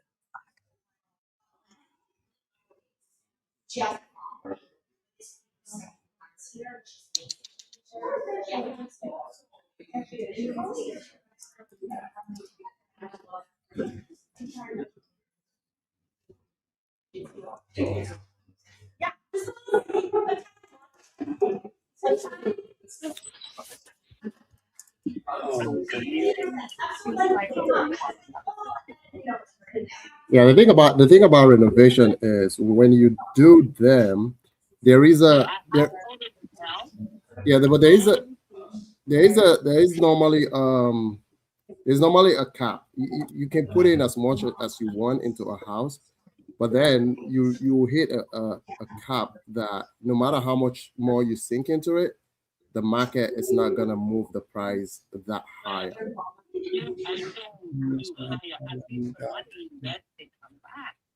Not even come back to I saw the paper yesterday. I get it. Before, a few years before was about I think the 220. And then if we add those, how much will it be? At least 330, 340. My son checked online, with those kind of because pretty much all the expensive and changing one. Roofing, 11,000. Window and doors, 26,000. And furnace, and water softener, new one. And those heater just before that. Heater just 2 years or 3 years before that. In one, too. And just kind of air conditioner shell was new before this renovation. Yeah, here's the thing. I think I understand what you're trying to accomplish. You're trying to buy the other property, get as much as you can from selling this one so that you can buy a decent property where you're trying to relocate. Yeah, that's the piece I wanted. But you don't mind to stay. But I try to convince you to move. So for me, I want to buy this, and then I can find a way to make money on it, right? I can either make it a rental or just do a few things around it and sell it. I'm not trying to move there or stay there. With all due respect, I know it's your property. You live there for so long, but for me, I'm coming in as an investor. So what I'm trying to say is, I have to make money on it, basically. Yeah, I know. So if you try to move me $5,000 or $10,000 away from that price, I'll not be making money, basically. No, just 5,000. I think you're still making because all the money. I don't. Yeah, I think you have to go. You have to help me. You have to go talk to him. That this is the best price I can do. I've stretched myself, and I'm making very thin margins on this. But I want to make it work for you, so that you have the cash in hand to go make down payment for the new property you want to buy, and be able to close on your timeline, and work with you, walk around your schedule. And we'll do the clean out. You don't have to clean anything around the house. You leave it as it is. Oh, no, We'll take it. My son have a house. We can stay in my son's house. Mhm. We can stay in my son. Just that's why we need a rent. If moving down there, need a put in. I mean, if we bring the stuff, we have to put in storage. Yeah. 1 or 2 months. Yeah, hey, my goal is really to get as much money in your pocket as possible. Honestly, that's because at the end of the day, it's your property. You bought it. You put in all the investment. For me, I'm just coming in to see, whatever little margin I can make to keep the lights on for my business and get in and out. That's really what I'm trying to do, right? So. Whole thing about 18,000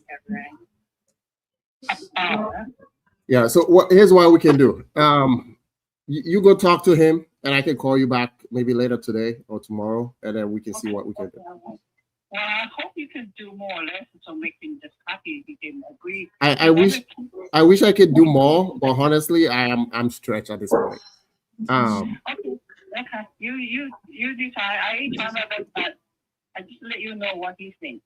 He even tried to call, but he just ran. You know what we can do? Here's what we can do. Let me call. What time are you available so that I can call both of you, and then we can just hash this out? Because I want us to hash it out, and I send over the contract, we signed it, and then we start preparing for the close. Okay, I will talk to him. He's gonna do the shop. He's missing. I'm the shop my staff right now. We are in Walmart right now. You're in Walmart? Oh my gosh. Yeah, I'm talking. I just try to get a chance to talk to you because you call me. Okay. So sorry about that. You're doing grocery shopping. I'm sorry. You know what? I can call later in the day, okay? I want you to enjoy your shopping. Okay. I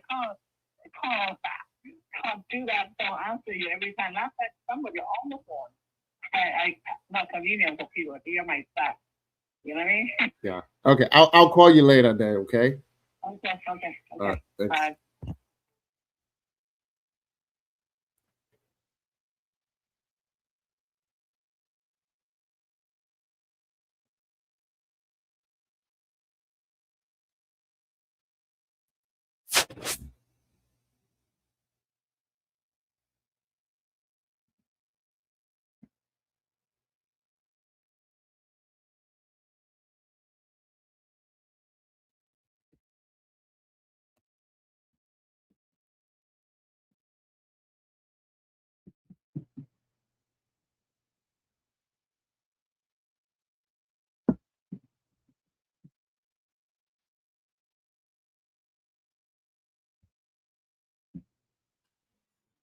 Is everyone muted? No.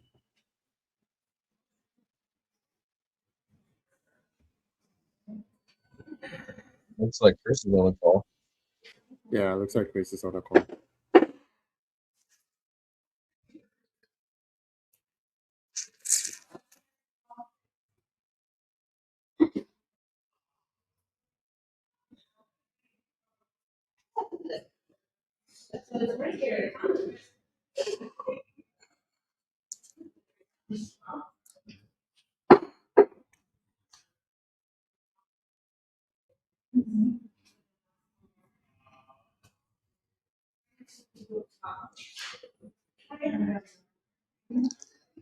Chris, feel free to unmute yourself.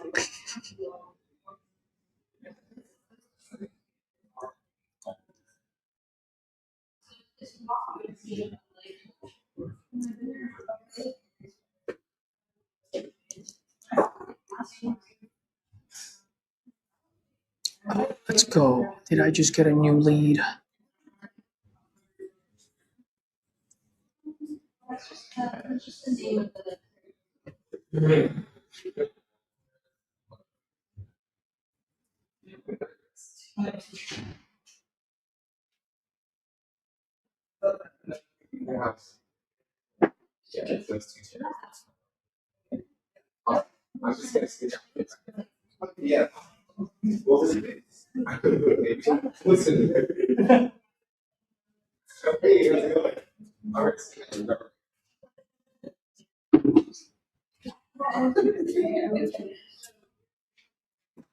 Morning, this is Caesar.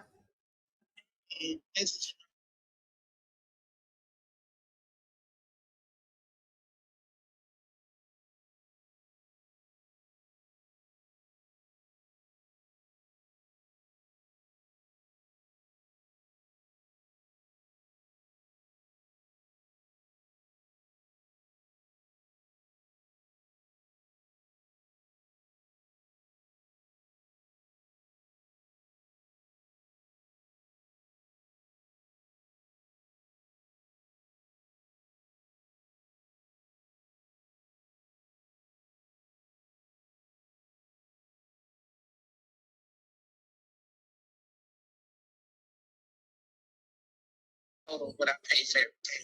Oh, okay. Yeah. How much is that, if you don't mind me asking? So my home was $153,000. Well, $153,113. Okay. 13 cents. Okay. Yeah.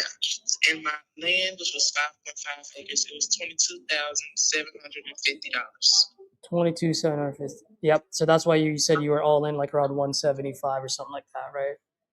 Yeah, exactly. That's how much I invested into my home. So that's why I was like, if you wanted to send someone out here to look at it yourselves to see how.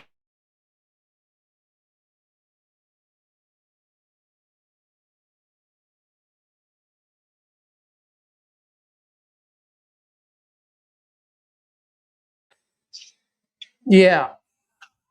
Yeah, and I like I said, my 1 acre I wanted to include with my home. I didn't even, I didn't mind it. It didn't have to be homes. Yeah. And by the way, just to recap what we discussed earlier, I mean that 80,000, like you said, that would just be our starting point. Because remember, I'm gonna be marketing this to the local end buyers out there, both off market and if needed, on market. I don't want to start with that. That's kind of just like my last resort. And so if we can get you more, I mean, my job here is to get you as much as I can. And like I said, the only way that I get paid is I just partner with them on the back end, whether they pay me a referral fee or they make me as a partner so that when they do sell it or they refinance it, I can get paid then. But yes, my goal is to get you as much as I can. And if we can get you more, you definitely can. I just want to be fully transparent with you as far as from an investor's point of view. Just so in that way, if I come in and I go, guess what? They're willing to pay 110 or 99,000, you're going to be very happy. And if I come in and go, hey, look, they can only pay 75 or 80, 85, at the end of the day, whatever they come back with, you have the final say to it. So it's not like we just have the 80 and that's the final number. Does that make sense?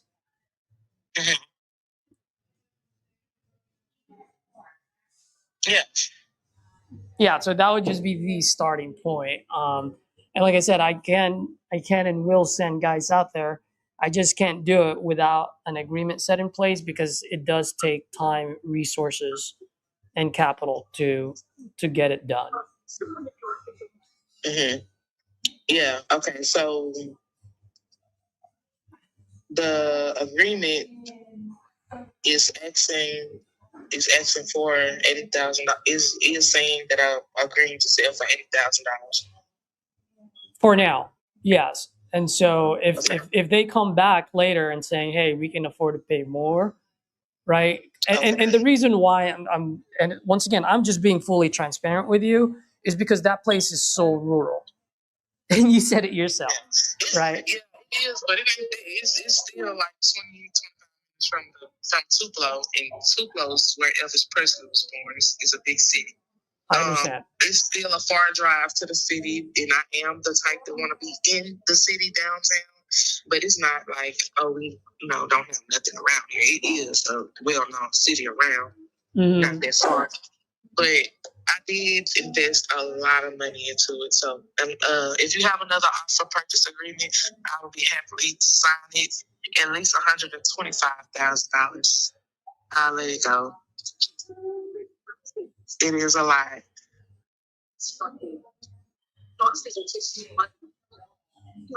For 125.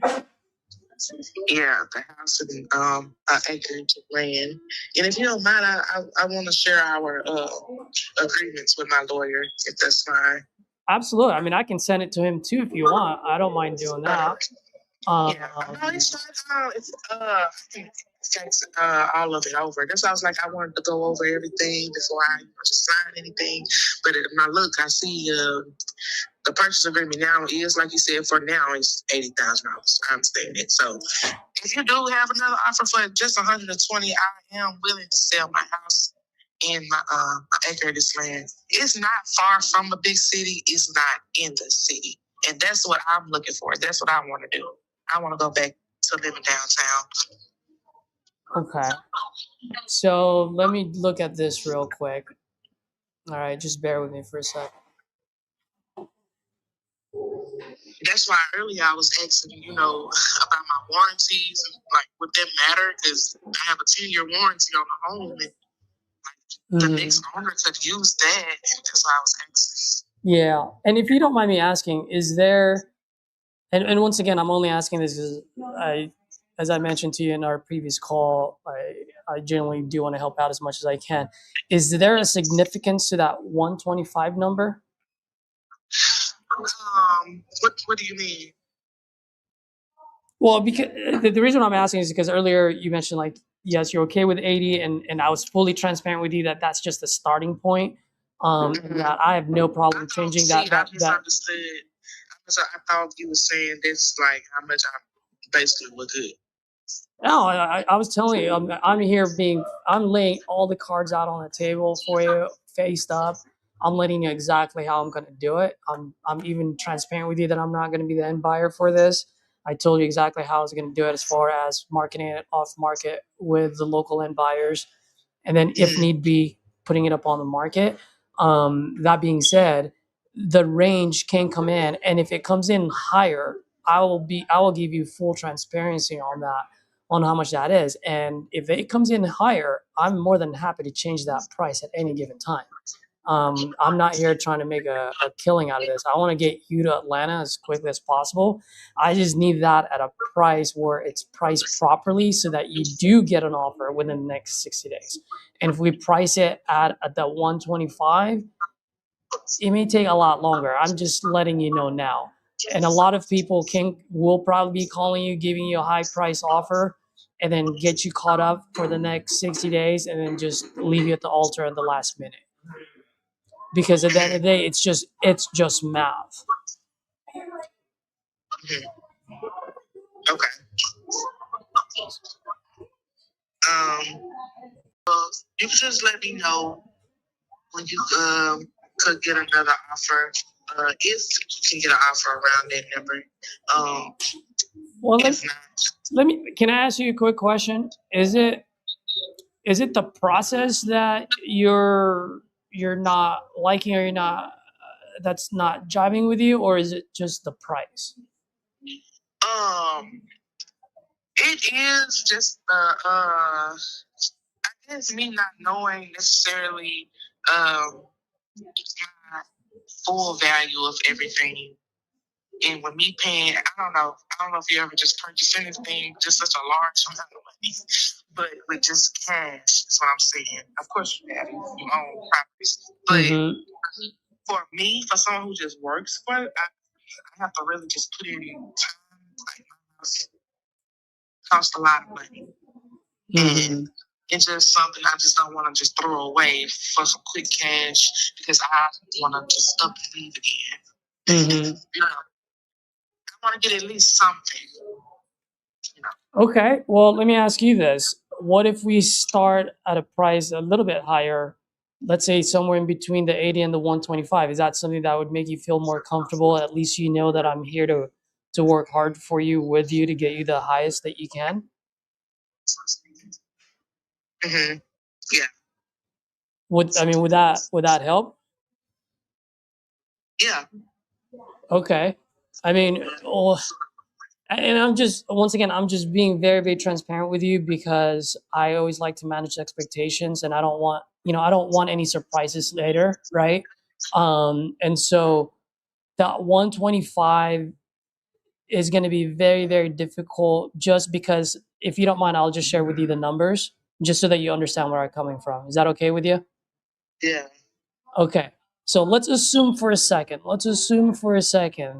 that whoever buys this, whether it's me or some other end buyer, let's assume for a second that they can resell it at 175, right? Let's just assume that for a second. That's like the best case scenario, right? If they can sell it for 175, now they're probably not going to do a whole lot, because you just bought this property. If anything, I don't know, then maybe they'll just put like a couple of $1,000s to fix something, or maybe paint something. Is that fair? Yeah. Okay. So if whoever that end buyer is, if they buy this property off you at 125, okay, after putting that $5,000 of paint, whatever it is that they want to fix, just to make it their liking. On top of that, they do have closing costs ×2, plus the realtor fees, plus holding costs and so forth, right? Which are just like business expenses. That 125, Ms. Phillips, that 125 jumps up all the way to 165. So what that means is someone will have to risk 165,000 to potentially win 10. But here's the kicker: because of the market, the way it's going right now, and the fact that some realtor, like you said, maybe she's not a good one, but at the end of the day, what if she's right and it only sells at 145? Then that means that end buyer is going to be risking 161,000 just to lose 16. Yes. Right? Mm-hmm. And so I just want you to be aware that I'm here just letting you know exactly how the numbers work. If it makes you feel better, more comfortable, I don't mind increasing that starting price point a little bit higher, just so that you know that I'm here for you, with you. And then we can always adjust later. Either we increase that if we get a higher offer, or if it comes lower, then I'm going to need you to be flexible. Either way, you're going to get hard feedback on exactly where end buyers buy in that neighborhood.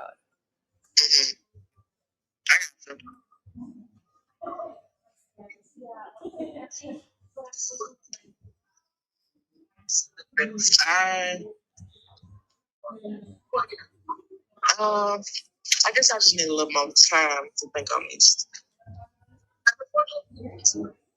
It is a lot. Oh, and rightfully so. I mean, it's your house. I mean, you owe it to yourself to think about it. If you don't mind me asking, a couple of things. One, how much time do you think you'd need? And two, like, what is there to think about? I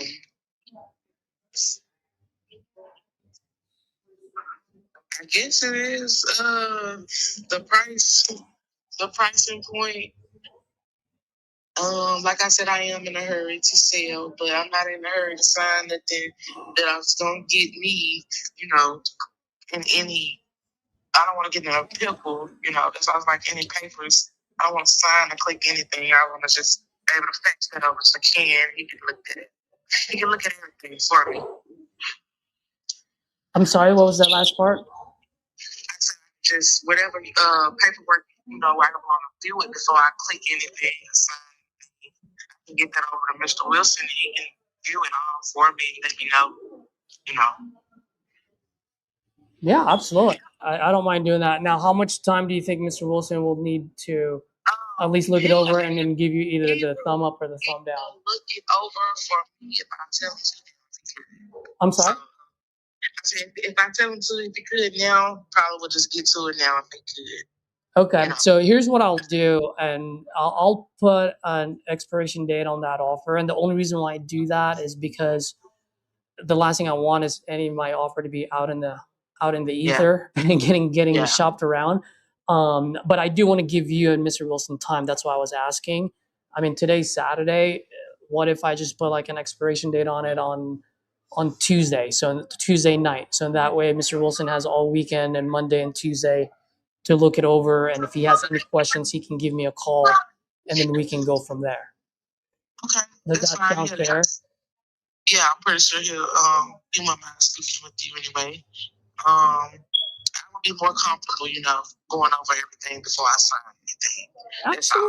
Absolutely. And I'm more than happy to hop on a call with you and Mr. Wilson. Whatever it takes, I am here to genuinely help. And before I let you go, and by the way, I will go ahead and update the agreement that I sent over to you, so it'll have the correct expiration date on it. And then also I do need to add that it will only include 1 acre, not the whole thing. So I want to make sure that that's included in there, so that way you still keep the other 4 acres. Okay. Okay. If you don't mind me asking, just so that I know that you fully understand, I would love it if you can just explain to me that if you do decide to move forward with me, like, what is my role in here and how am I going to help you? You're an investor, right? Yes, ma'am. Yeah, my understanding is you're gonna help me sell my home. Ken, he's just my real estate attorney. Every time I made a purchase or made a resale, he's been my guy to go over everything. And I've gotten myself in a world of some troubles before. That's why I was like, maybe I'm moving a little too fast, and I guarantee I was moving way a little too fast because of how much my property and everything is worth. I didn't necessarily just have the correct numbers, and I feel like that's why we had a low ball offer in the beginning. But I will need your help to make a sale, and that's what I'm hoping we can do. Absolutely. And by the way, the only reason I was asking you to kind of regurgitate to me, because I just want to make sure that you fully understand my role and how I'm going to help, right? Because a lot of times when things like this happen, it's usually there's a break in either my explanation, maybe I didn't explain it well enough, or maybe the process is just a little bit unclear. And so I just want to reiterate the fact that I'm here to help to be able to get you the best possible price, because the other side to it, and this is just once again me being fully transparent with you, the other side to it is I'm sure you filled out multiple forms online. You're going to get bombarded by a whole lot of different folks. And guess what? They're going to act like they're the end buyer when they're not. Right? They're not going to tell you the truth, and they lock you up. They go, hey, I'll do 125 or 175. And then you get on a contract for 60 days. And then guess what happened on the 59th day? They tell you they can't do it. And the reason being is because they weren't the end buyer to begin with.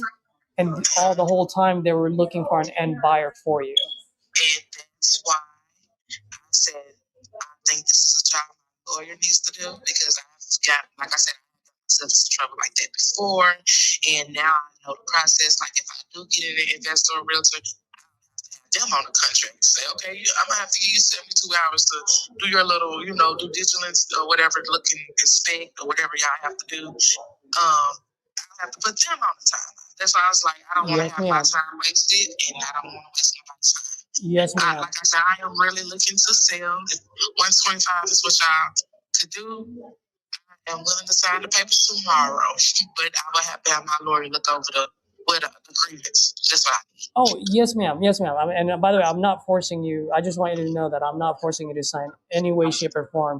I just wanted to reiterate it just so that you fully understand what my role in this. If we were to move forward, right? If your lawyer gives you the green light on it, I just want you to be fully aware, and I just wanted to make sure that you are aware, so that way we're on the same page. That's all. That's all I was doing.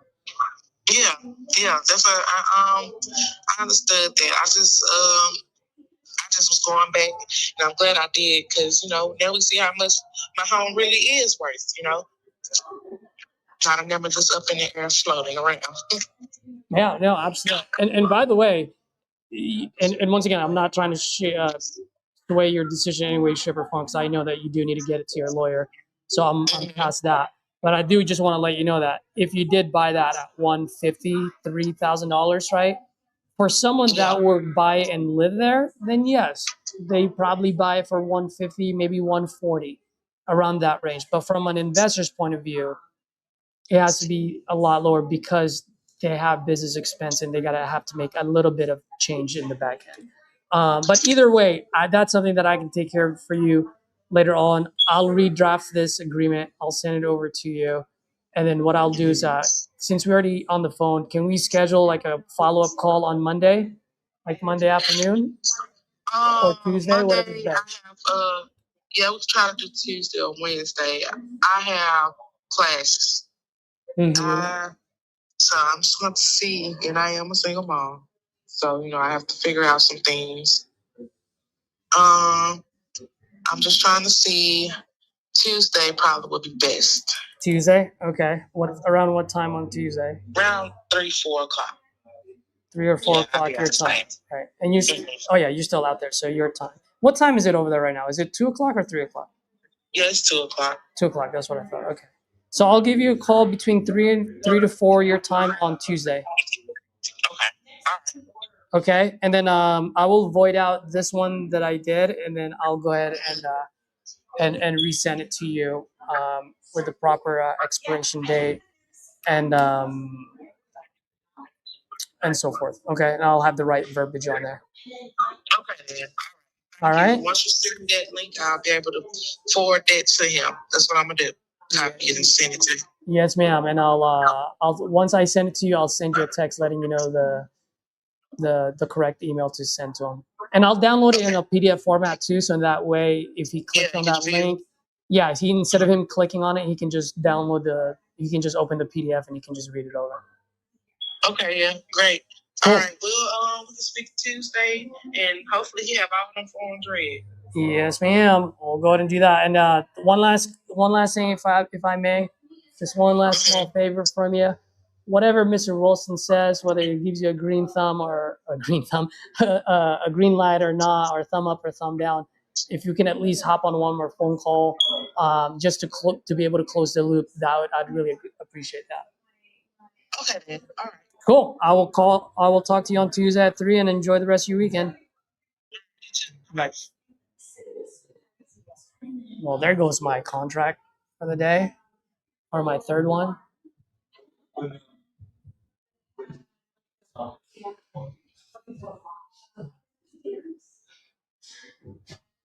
See, I need to change this. I need to change the verbiage.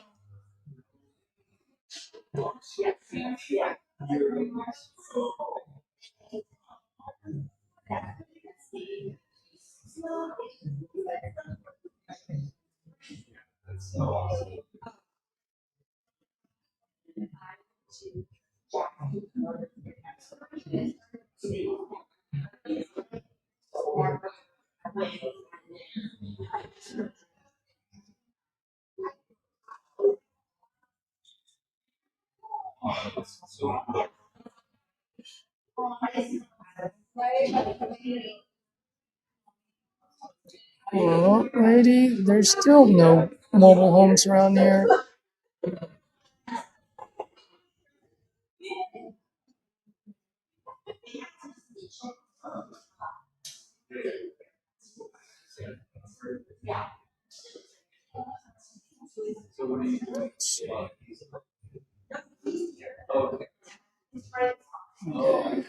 How can I reward this?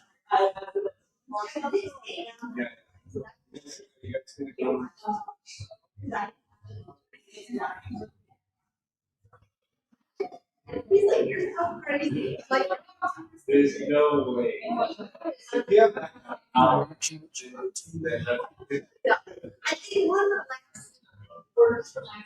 Is there anyone else that want to unmute themselves? So you're trying to say you're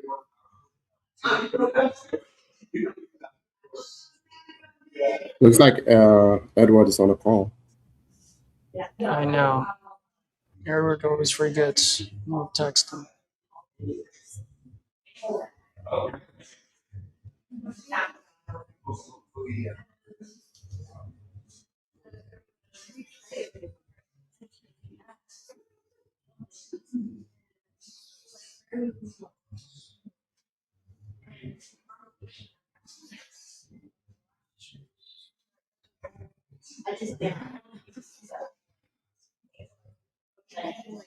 Oh shoot, Chris was here the whole time.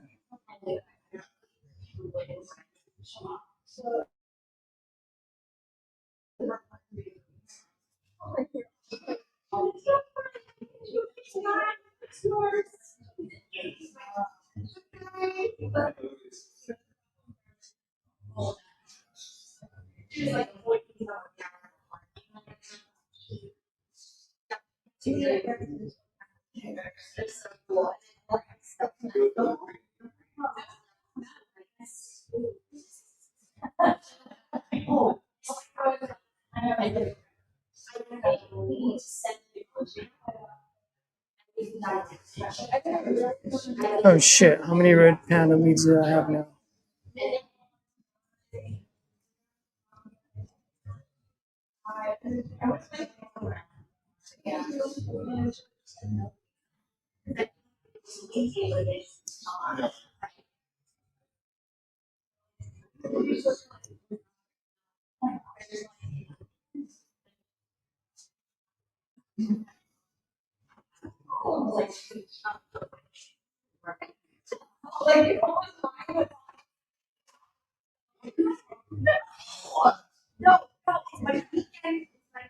Where's my chat GPT here?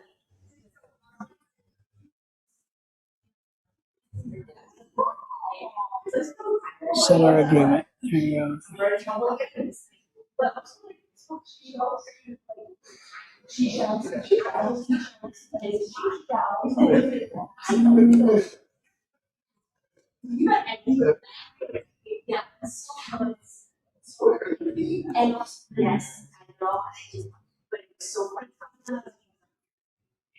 go.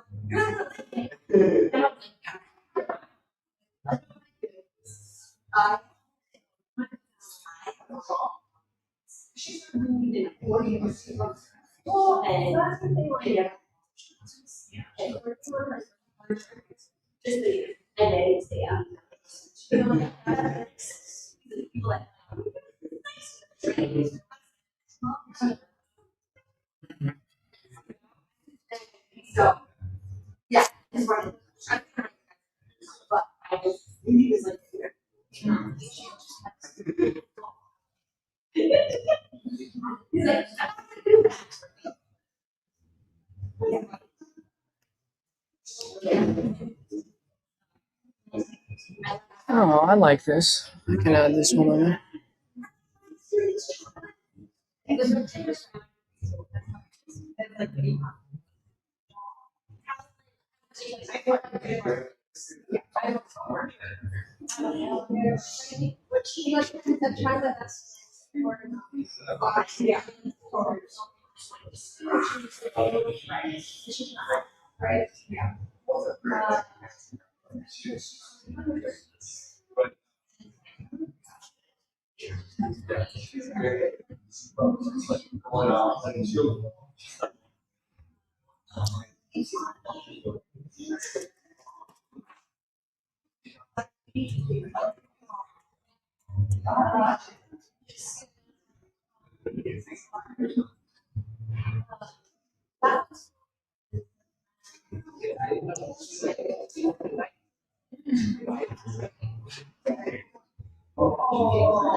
Is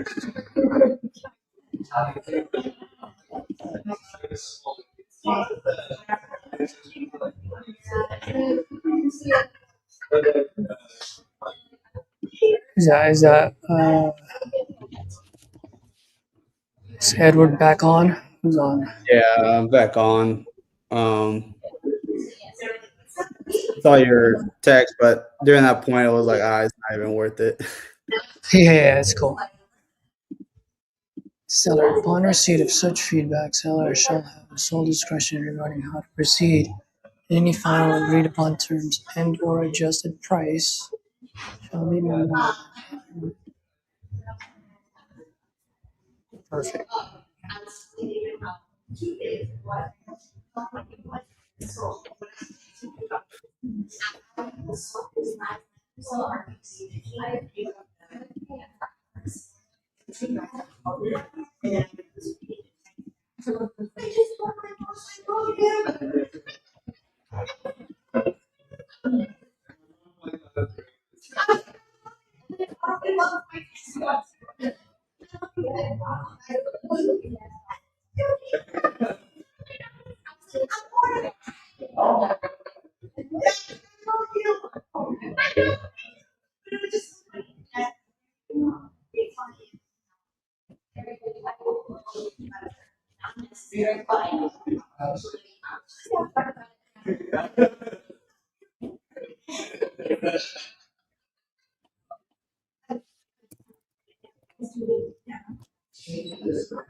Now, and lawyers gotta get involved on this.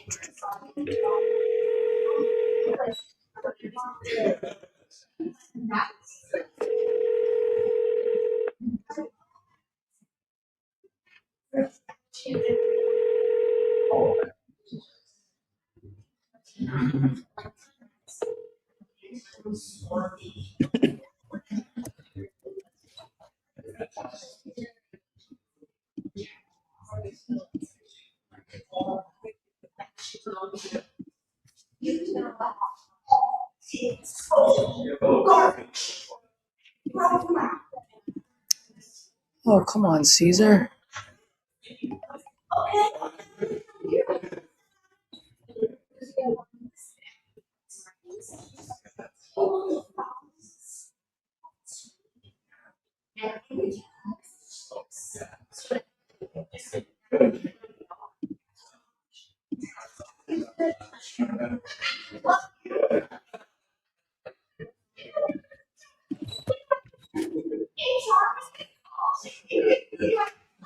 One, two, three, four.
So manufactured home will come with 1 acre of land.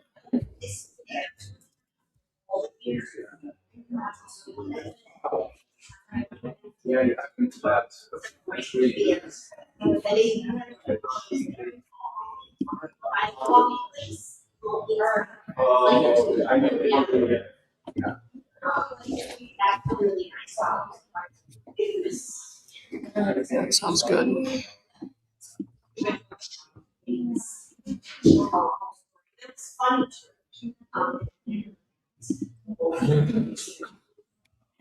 So this is Angel.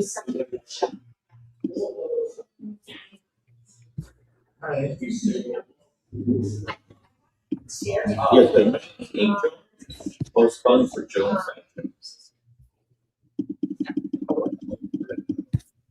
Okay, so some time ago, it seems like we spoke to someone about 13 cents. Yeah.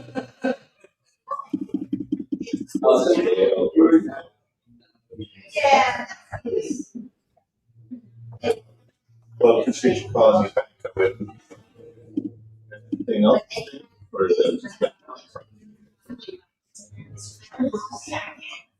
All right. Appreciate it, sir. Have a great day.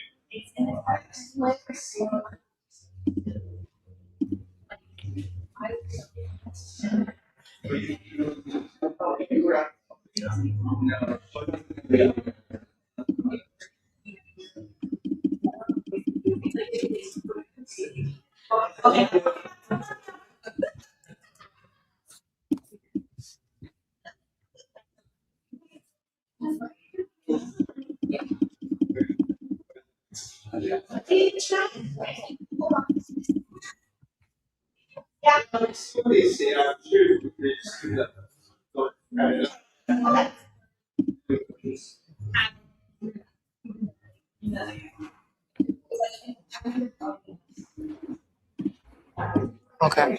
I think the lawyer will like this.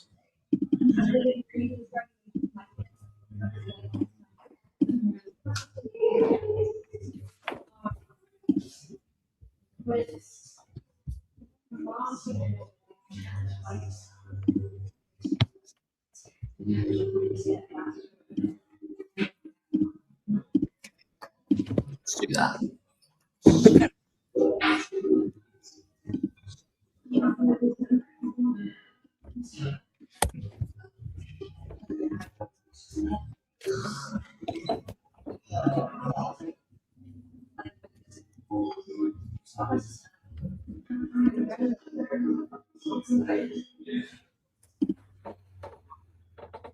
Dude,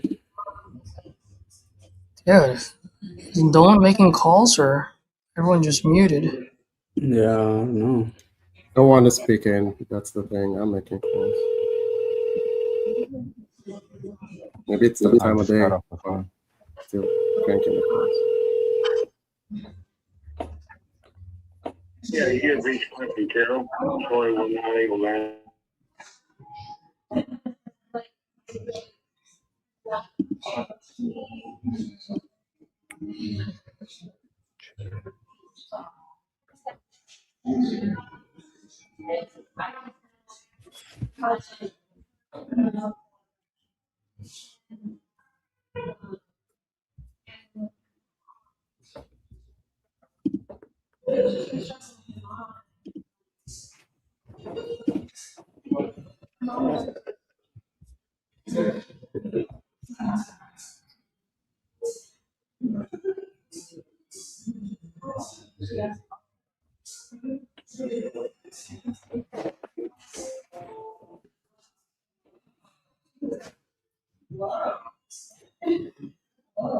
So that was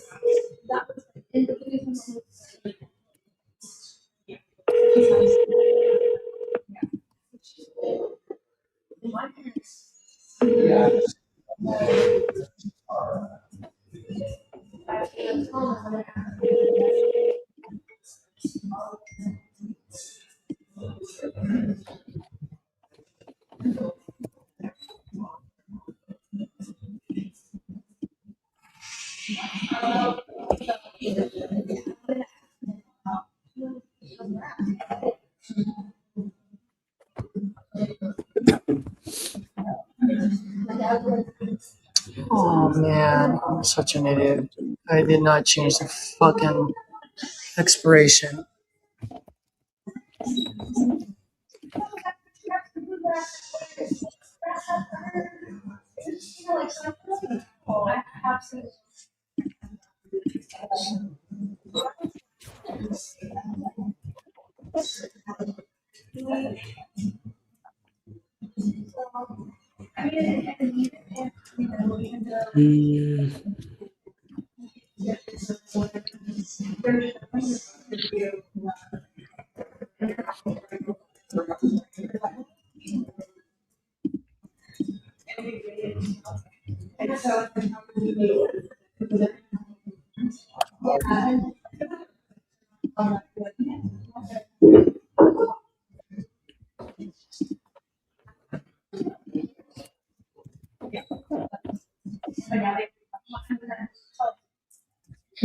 Decides for me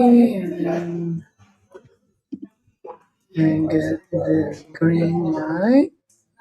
Mr. Wilson, simply sign and return at your earliest convenience.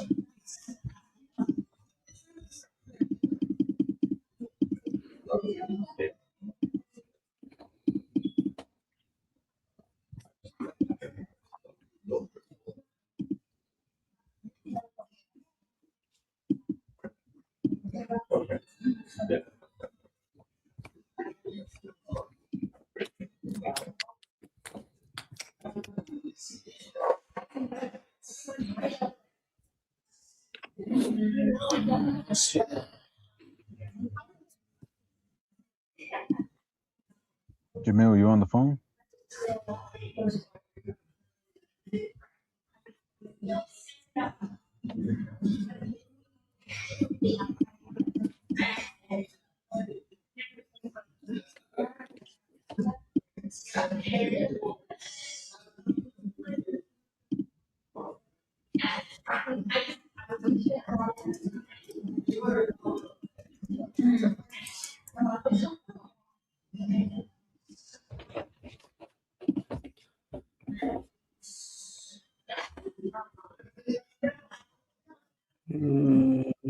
I just emailed you.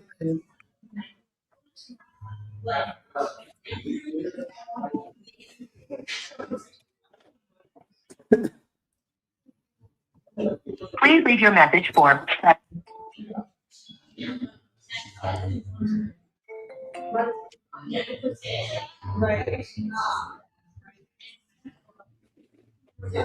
Please leave your message for.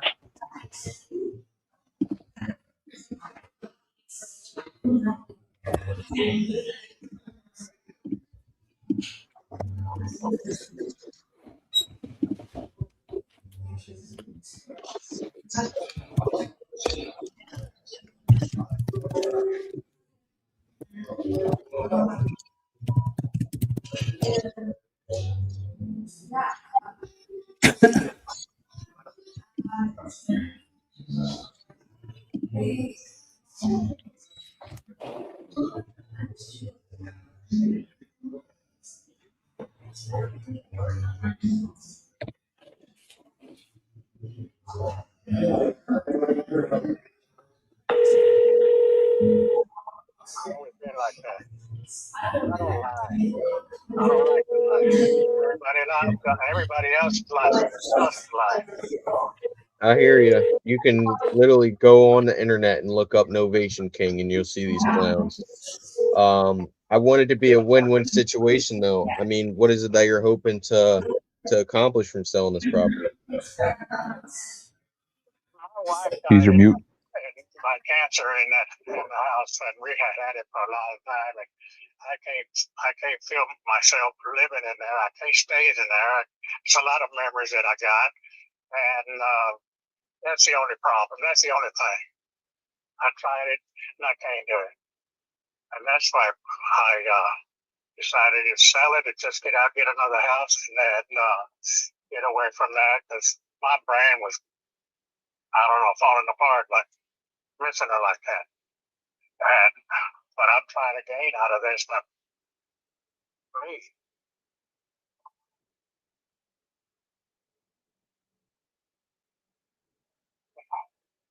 That's the whole problem. There's nothing wrong with the house or anything like that.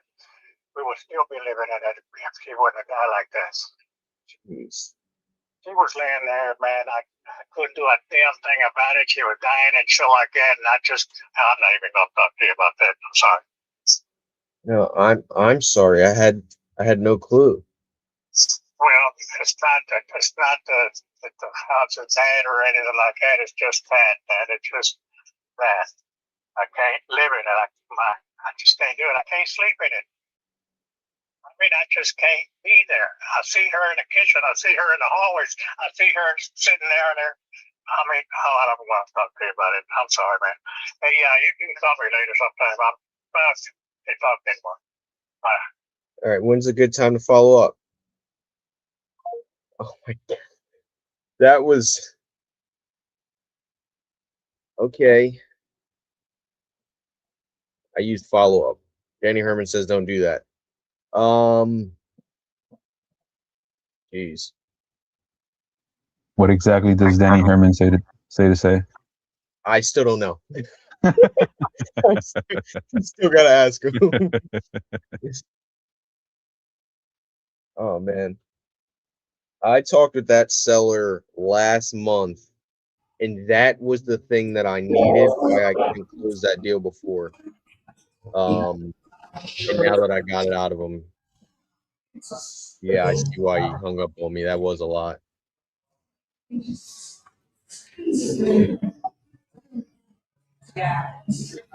didn't end up buying it? The one that I think you said he was a truck driver. He was gonna buy it from you. He hopes so. He's like Beasley, He was the one that was gonna pay you like 12 or 15 or something like that.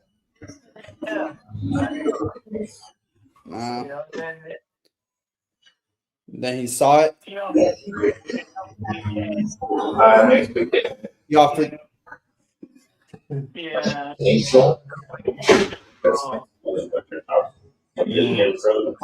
This was what, like 2 weeks, 3 weeks ago? This was what, like 2 or 3 weeks ago? Yeah. And you still haven't heard back from him? Yeah, Oh man, he's just. so I checked out it was too, so Yeah. I complain for running, Yeah. Yeah. I mean, I got it. I gotta get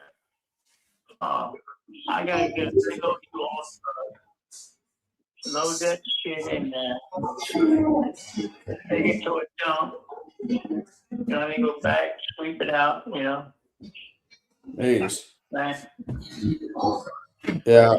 Sounds like a whole lot of work that you didn't want to do in the first place. No, I mean I can't. I'm just saying. Right. I can find people to do that. Yeah, I didn't want this job in the first place. My brother died. Jeez. It was his house.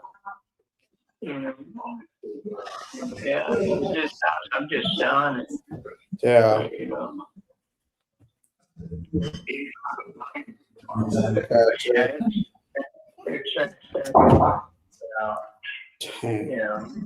Yeah. Yeah. It sounds like a headache, and especially all the work that you got to do. What does your wife say about it? I know last time she was. I mean, my brother borrowed a washer and dryer, washer and dryer. And then getting so bad,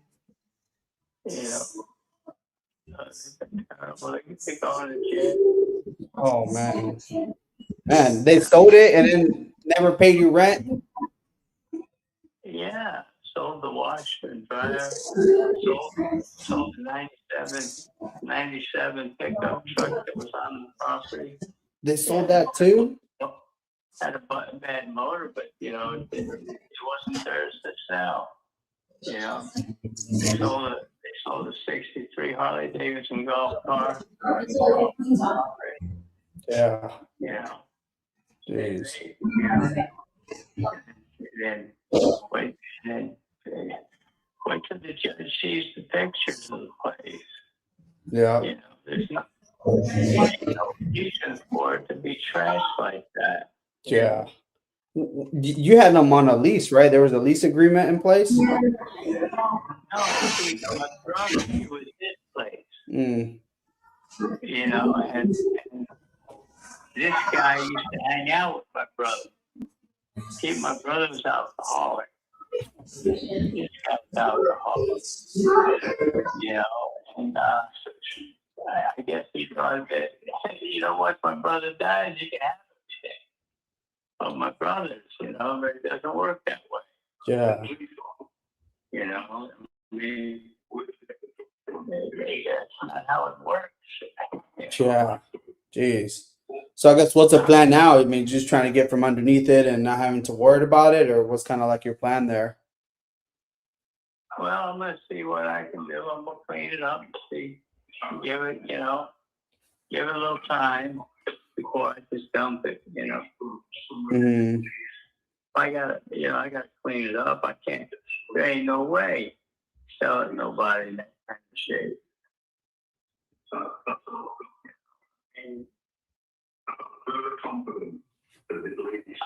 I wouldn't give you $1,000 for it. But, Yeah. you know, that's me. You know. Yeah. It's crazy. Yeah. Well, I said I am still interested. I mean, I know we've talked quite a bit, and from the beginning, I kind of had an idea based on what you told me. Just because I do this for quite a bit, I've been doing this for a little bit now, and I understand the situation there. You hit it right on the door now with this fucking people. Well, I could still see it through Google Street View, and I mean, based on what you're telling me, not paying and all this. I mean, I have a few rental properties myself, and I've been there, so I mean, I understand, you know. So I already knew like the risk coming in, so I was also making like a risk-based offer when I made my offer there, because I knew the headache that would come up, you know, with dealing with tenants in place and then having to get them out, and depending on how much damage they do, which I mean, now you're telling me they left a lot of damage to the property. So Well, it's just trashed out. yeah. You know, I mean, it ain't no more damage than what was in the. Well, let's put it this way. I haven't really walked through it, really. You know, I mean, to me, you need a hazmat suit to go in there. Yeah. I mean, well, let me ask you this. I mean, would you want to clean it up and do all that stuff if you really didn't have to at the end of the day? Oh, I wouldn't just get rid of it. Well, that's what I'm saying. Like, I mean, if I could come in, take care of everything else, you know, I'll give you $5,000 for it. I mean, does that put you in a spot where you don't have to do all that work, especially in like the condition you're in? I mean, talking with my wife. Mhm. Yeah, no, absolutely. You know, I mean, that's something, a conversation y'all should have. I mean, if it's something, I mean, y'all want to put the work into it. And I guess like for you, I mean, do you feel like that would put you on a spot where y'all didn't have to do that with the 5,000 if I were able to get you that? I can't put the work into it. I mean, I'm disabled. I can't hardly walk. You know. Right. I mean, Right. So, I mean, I'm so. Right. Well, if I could get y'all 5,000, I mean, do you feel like that would save y'all some headache? Yeah, that would, you know, that would start easing the pain. And you also, I know, I mean, because like I said, I definitely want to help. So, I mean, why do you feel like it would? Why? Yeah. Dude, I don't want to sink no more money. I don't want to sink any money in place. Right. Yeah, and it sounds like that's the most important thing at the end of the day, not having to sink any more money than you already have in the past. Yeah, the money. See, and the money that gathered from this place, from his estate, goes to my sister. Mm. You know, So, you know, yeah, I got yeah.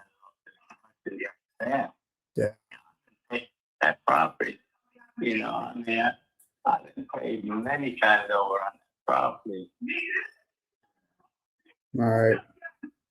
I mean, hell, when I first moved to Trinity, I bought 2 of them. I lived in that one for 20 years, you know. So, Yeah. So I mean, I guess, do you see how this could help you do that? Like if you didn't have to deal with the maintenance and the work anymore? oh yeah, dude, yeah, you're talking, yeah, let me talk to my wife about it. Mm-hmm. Because I have to buy a truck, I get through people, you know, to you know, empty the house out into the truck. Then I gotta find where the dump is. There's gonna be dump fees, you know. I mean, but I gotta buy a big truck. You know, that's the whole house. Yeah. I mean, that's the 1-bedroom apartment that's in there, minus the washer and dryer. Yeah. You know, I mean, I'm surprised he left the stove in the refrigerator. Probably too heavy for them to take it out. Jeez. And quick question, because I mean, obviously you're gonna discuss it over with the wife and everything. So I mean, has she been also the one helping you, or you've been pretty much like the one, like the man of the house and just taking care of it? Oh, I just been taking care of it, getting back with her on, you know. Mm-hmm. You know, she deserves to know about it. I'm sure she probably want to unload it. You know? Right. Yeah, because I'm sure she wouldn't want that burden on her either, right? Wait till she sees it. Yeah. She's not going to want to go in Yeah. it. I mean, that's how my wife is. She's going to look through the door, kick over the head, and that's it. She don't go in the house. Right. I mean, what do you feel like she would say if you were to unload it and not have to deal with it anymore, if we could get you the 5,000?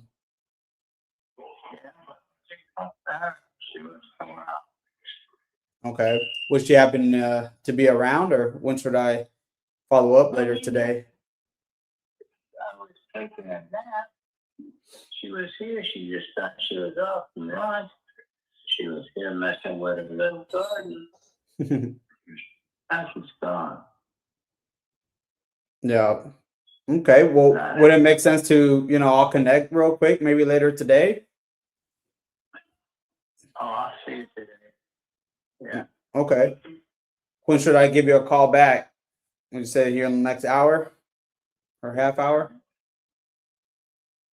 Give me trouble. Okay.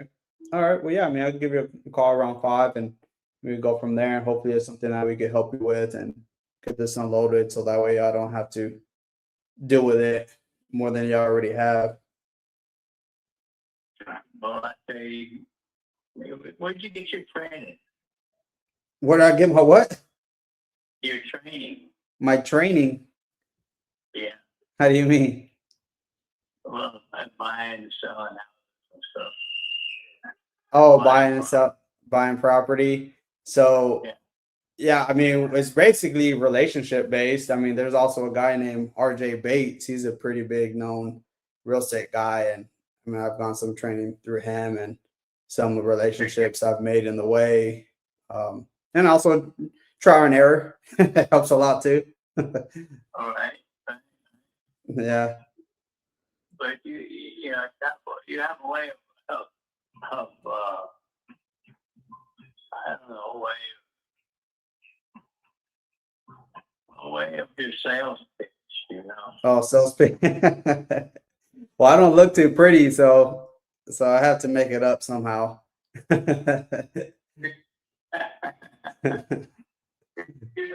You ain't seen this house. I got a good idea based on what you're telling me and what I can see, so I ain't surprised. It's like you're looking in a crystal ball. You know, you're telling me exactly what's going on. You know, Mm-hmm. yeah, I don't want to deal with it. Yeah. Well, yeah, I mean, like, All my sister too. yeah. Yeah, well, I definitely would love to be able to help you here. And like I said, I can give you a call at 5 and we could go over it with your wife and hopefully it's something we can help you with. And, you know, we'll go over the way our process will look like there and try to get this done here for you.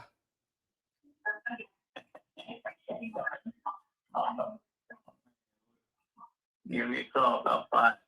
All right. Sounds good then. Give you a call at 5 then, Anthony. All right. All right. Bye.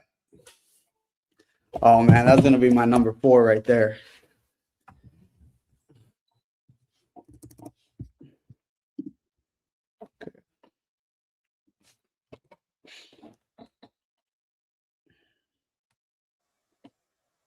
Hey, Caesar, did you see that thing in the private chat? He's on the call.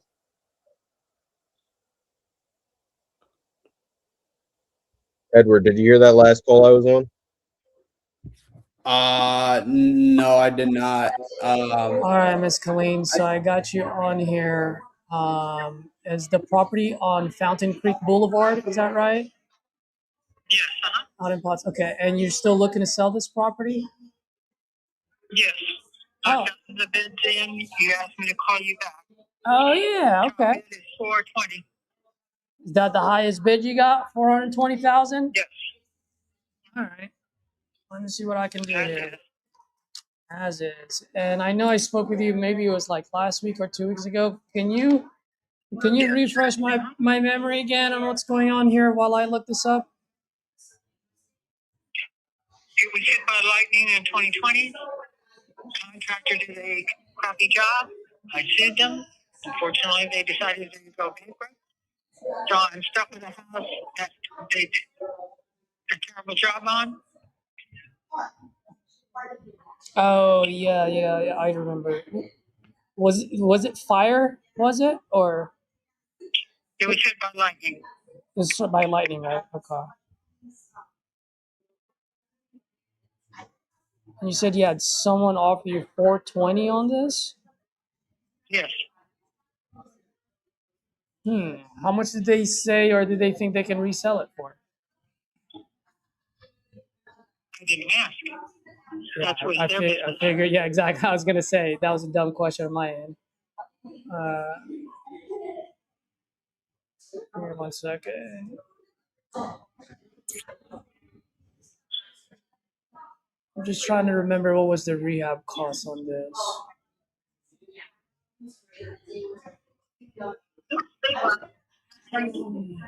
So 420, and these guys that you're talking, are they local or are they? What's the situation? One is local and one's not. One's local, one's not. Okay, and they're both at 420, huh? Are they gonna close quick on it, or how long did they ask? They're indicating that they can close. I'm sorry. They indicated they can close quickly. Oh, okay. Did they send out a contract yet, or no? No, they have not yet. I told people that I would call them back, so I'm calling the individual back that asked me to. I see what you, okay. Trying to look for my darn notes. Do you remember? Because I know you said you had. Was there like a rehab cost that we estimated for this? Not to my knowledge.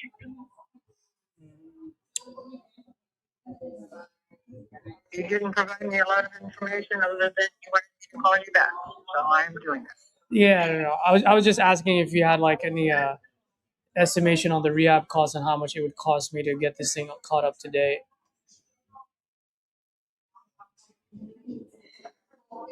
All right, just bear with me for a second, okay?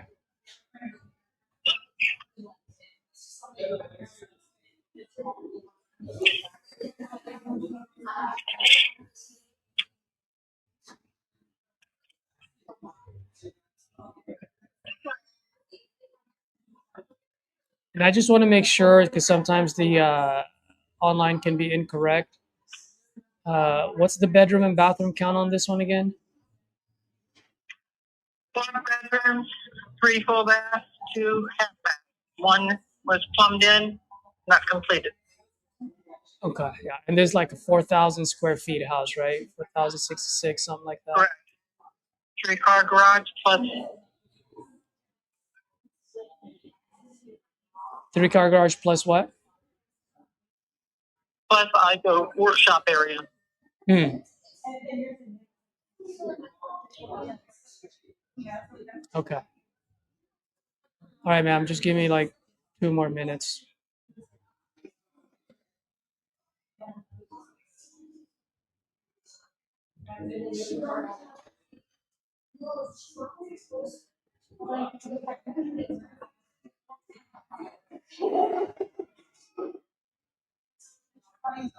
Yeah, well, I mean, if they're actual end buyers and they can close quick on this one, I feel like that 420 is actually a pretty good number to get. There's no way I would be able to beat that. Just to let you know. But if in the small off chance that these guys are actually not end buyers, just posing like one, and they don't perform, please give me a call. Let me know. I'm more than happy to revisit. But right now, just looking at what the market is doing, and hopefully I'm wrong. Hopefully I'm wrong, because if I'm wrong, that means you're getting paid. It doesn't look like any investor can make any profit on that at 420. So my only concern is that they get you guys under contract and they don't perform on it. Hopefully I'm wrong, like I said, ma'am. But in the small off chance that I'm right, I'm more than happy to have a conversation with you. It's just at 420, putting a good chunk of money there to be able to resell it. It's upside down at that number. So We'll check you off. Thank you. all right, have a good one.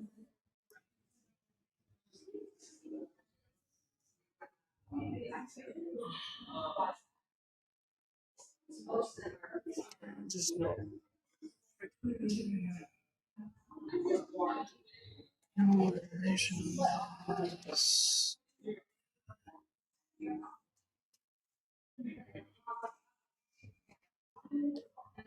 sorry, guys. I think you were talking earlier, and I just kind of butt in.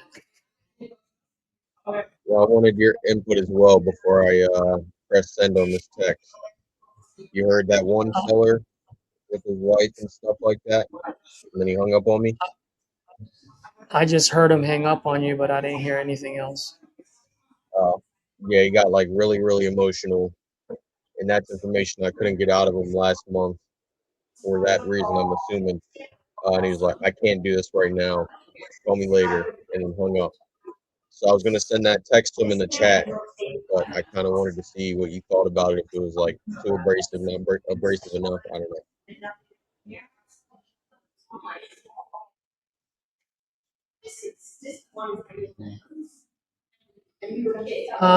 I mean, I think only you can answer that question because you know the rapport that you've built with them.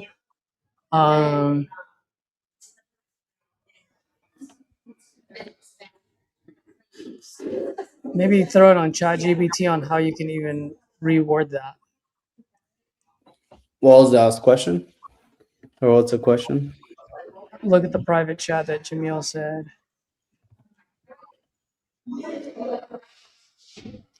I don't know if I don't know if I like it. I don't know if I don't like it either. Chris, what do you think about that? I'm right there with you, Caesar. Like, I feel like there's something better that could be said. I just don't know what it is off the top of my head. Oh, that's one that opened up, right? And he got very emotional, hung up. Yeah. Yeah. I just can't. I don't know how I feel about you can't unload. Like, I don't know. I would be more, have a little bit more empathy. Yeah. I just don't like saying like, "Hey, you can't do this." I'm like, I don't like no. Like, it sounds like, well, I have the right to feel how I want to feel.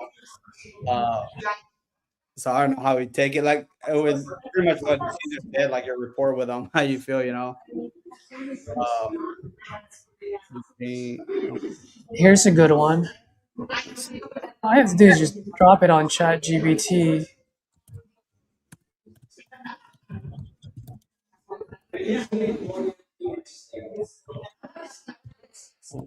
Here, I'll drop some of them on here.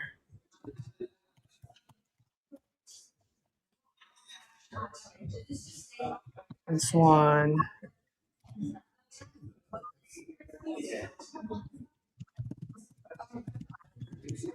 You can choose whichever one you want.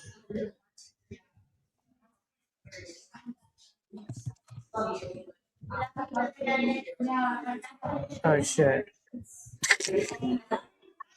I'm gonna do it one by one because it's a lot. Oh, you know what? I can just send it to you. How can I send this to you, buddy?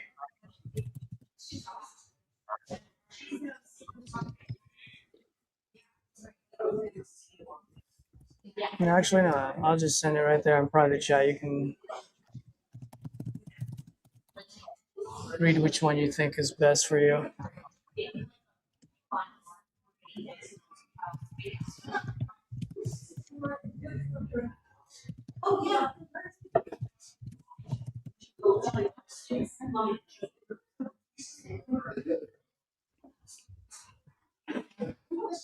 I appreciate it, Caesar.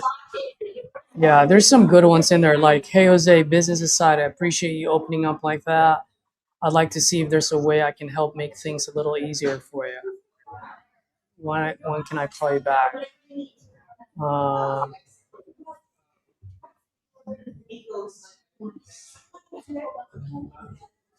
Hearing all of that, I can tell you're carrying a lot right now. I'm not trying to just disappear after that. I don't like that.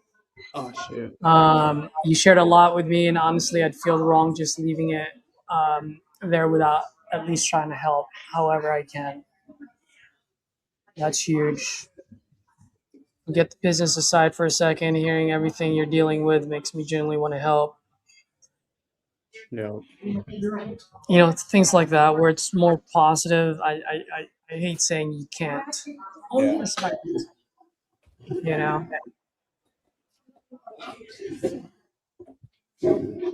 Anytime you tell someone that they can't do it, it just the guards kind of just go up, even though you have the right message.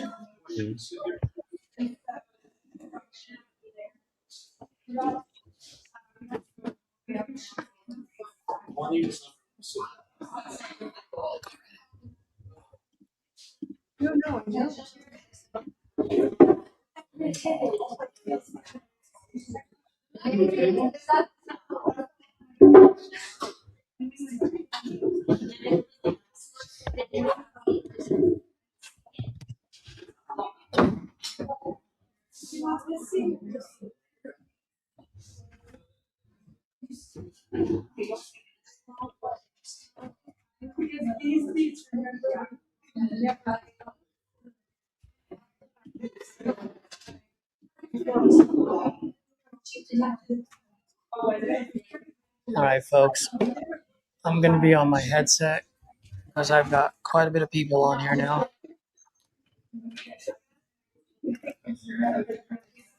When you're trying to read What all the setting do database, you use such that the sound, call will be in please your record your headset message. but still be able When to you have finished transmit? recording, you may hang up. What was that? What was that? I was asking if you have a special setting that will help transmit the audio even though it's in your ears. I'm sure there is. I just haven't figured it out yet. Oh, okay. But it's not my fault. Hello, please leave a message.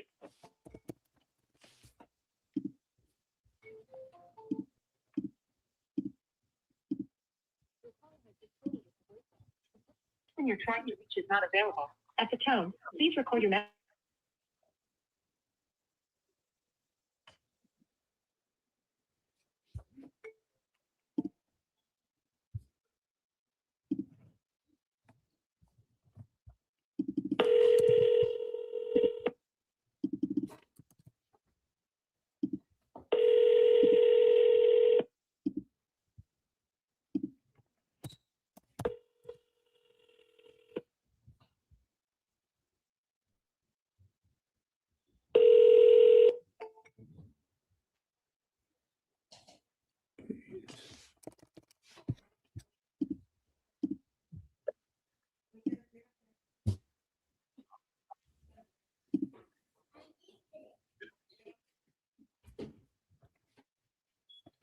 Hey, Alusai calling you about your property on Willow Creek.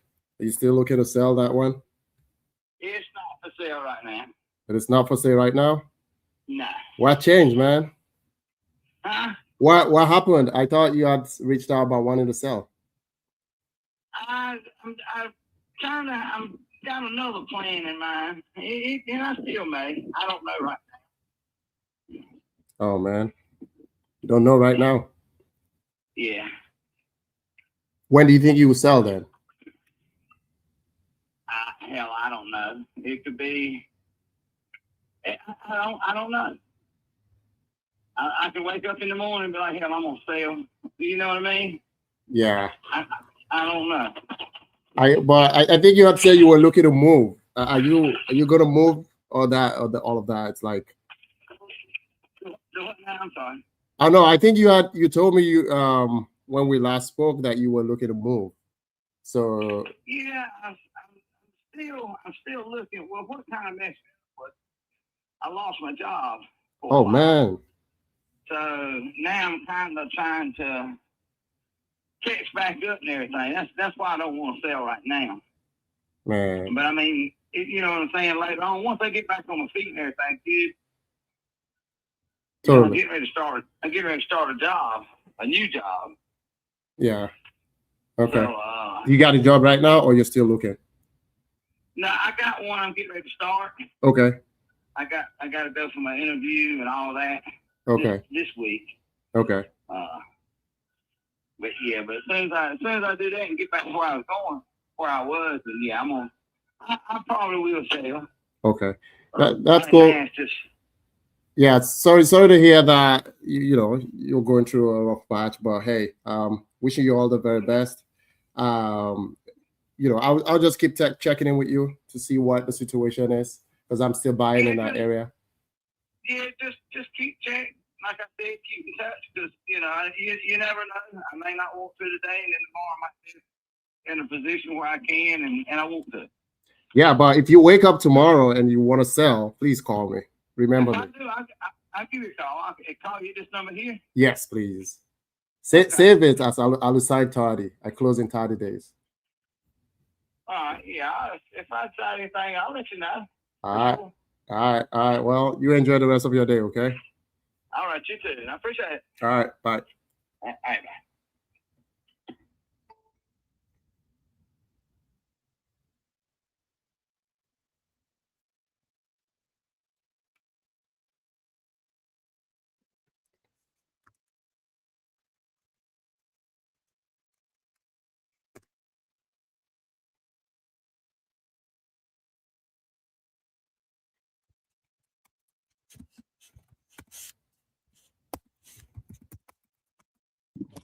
Good job by getting her to tell you the real reason. Yeah.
Your call has been forwarded to voicemail.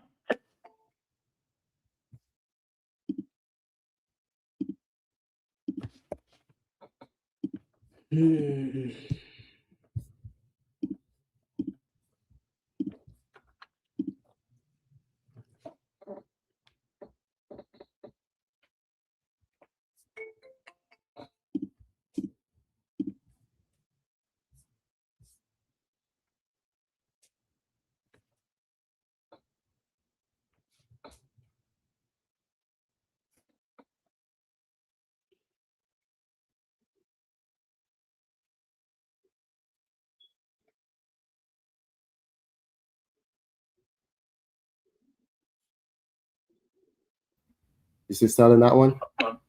Probably where?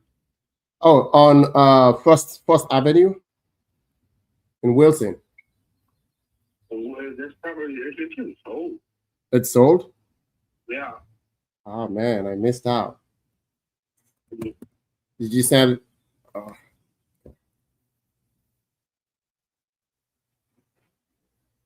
Sold.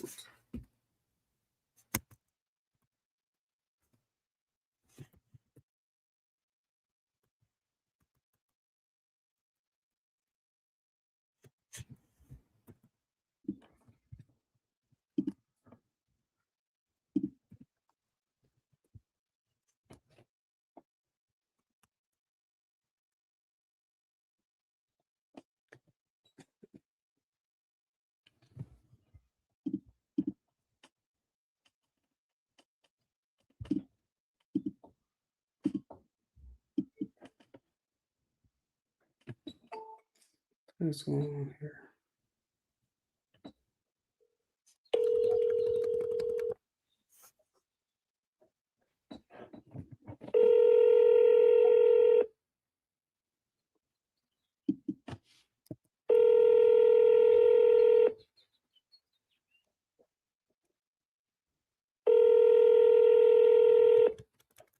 Zero 7 6 1.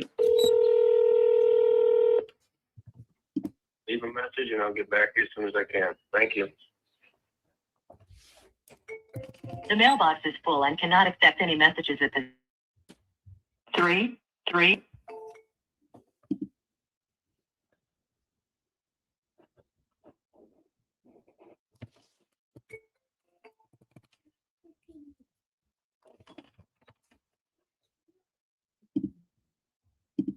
Please leave your message for 8.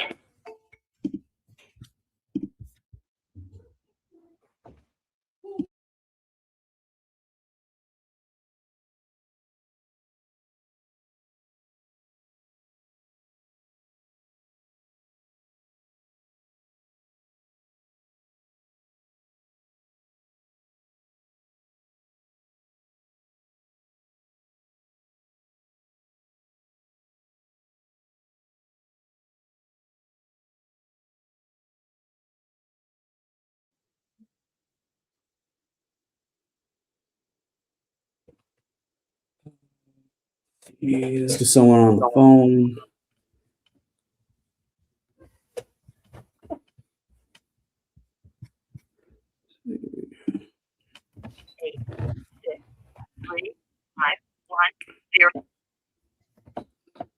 This is Carol.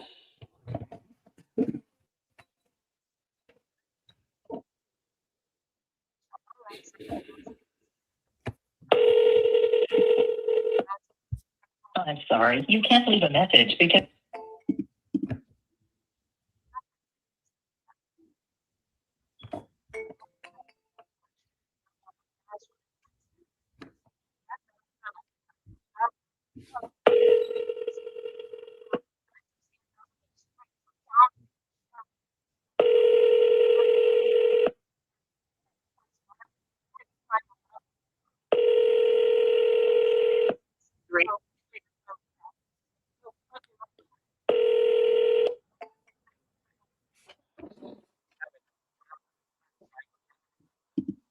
Hey, Raymond, it's Mark calling about your property over on Green Circle. If you're still selling, give me a call back. Sure, I can help you out.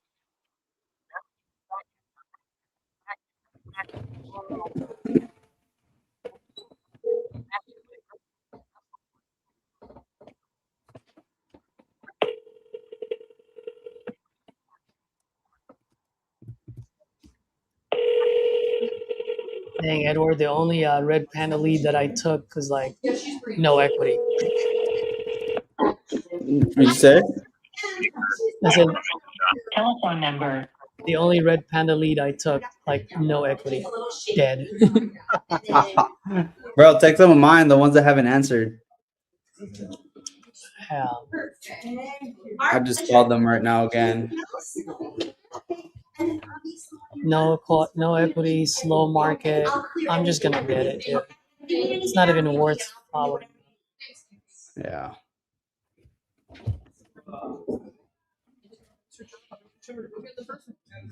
Yeah, there's one that I'm supposed to call, or the one that we got when I was calling it, I was putting it up. He just bought it to like a year and a half ago and has like no equity. So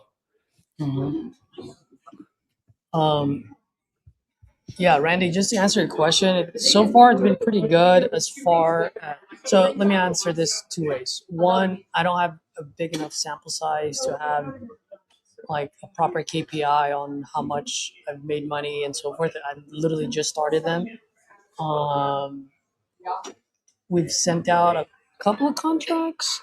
But what I like about it is that there's no resistance when you call, meaning you are the first one that actually calling them. It is an inbound lead, not a cold call PPL lead. So I do like. And I don't get the, well, you call, give me your offer, kind of like air of confidence, which if you do get plenty of those in a row, it's kind of like, not kind of, that's when you start questioning, well, what are the ads that's being put out there, right? So based on those reasons, I'm liking them so far. So we'll see. At the end of the day, I got to get some type of ROI on it. So are you all teaching the students now, or are you teaching non, or what happens? I'm gonna mute Hey, this myself. is Alexander. Hey, I'm following up about your property we spoke about on Northampton Street. Yes. You still selling that one, or did you? I'm sorry, what? Are you still selling that one? Yeah, I want to say it. Yes. Yeah. How much are you looking to get? Did you look at the property? I can pull it up. Let me pull it up real quick. Oh, I'm at work. I cannot talk to you so long. Okay. Okay. Did you check it or not? I see it online now. Yeah. How much? If you can tell me what you want for it, I can make it quick. 125,000. 125. Okay. Yeah. Do you have a good time for me to call so that we can just talk through this? 4 o'clock Arizona time. Arizona time. Okay. All right. I'll call back. What are you? What are you now? Me, I am in Portland, Oregon. Oregon. Okay. Yeah.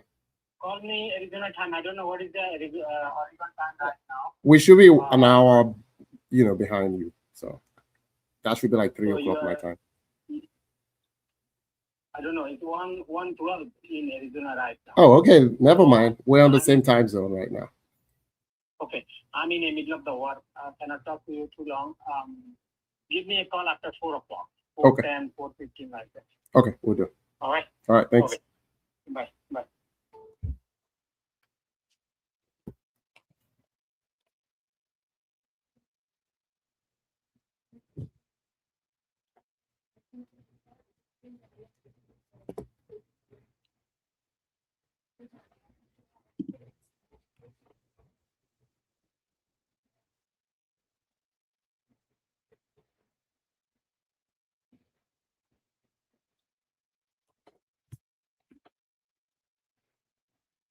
Did he say 125? Is that right? Yeah, we said 125. All right. Okay. If you record your name and reason for calling, I'll see if this person is available. Hi, this is Edward calling Eric.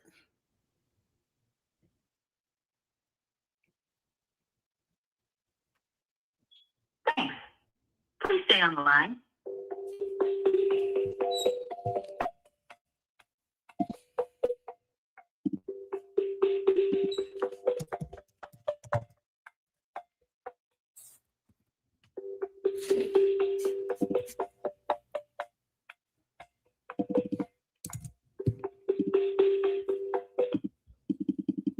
I'm sorry, this person is not available.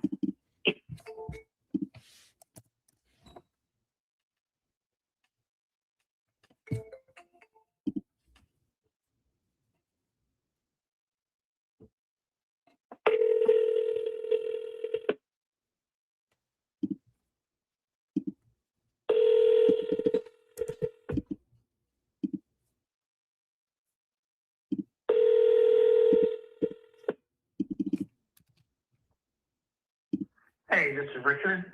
Leave me a message.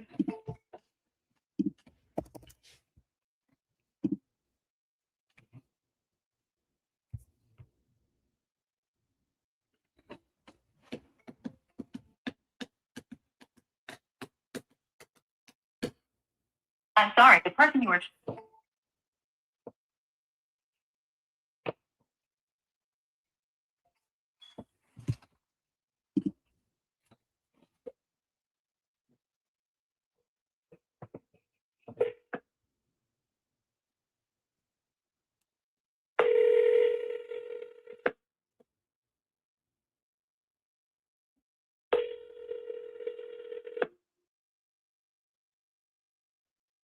I'm sorry, you can't leave a message.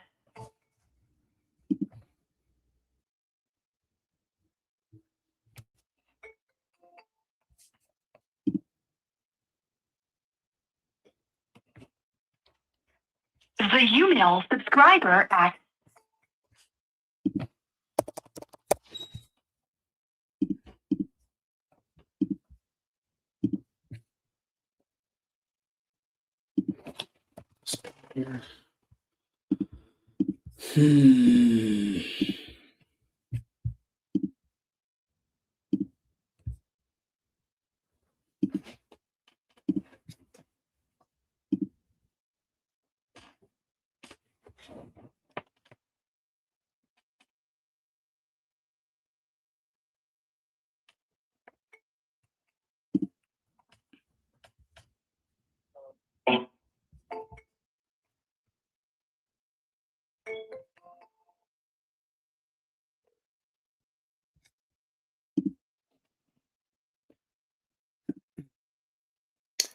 please leave your message for. Six.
Sorry, you can't leave a message.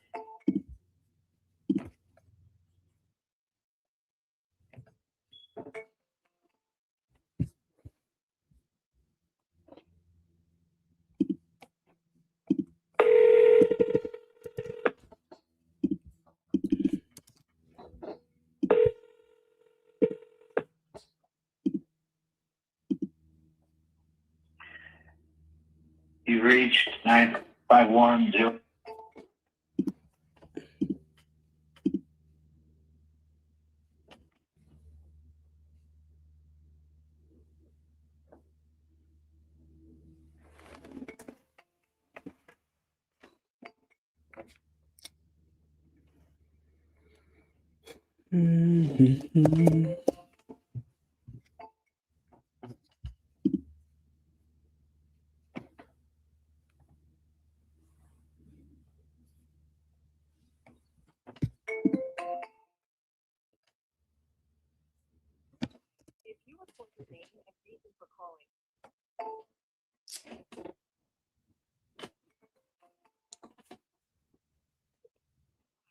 name and reason for calling.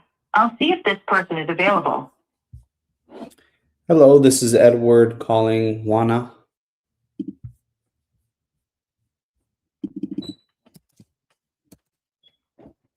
Thanks, Edward. Please stay on the line.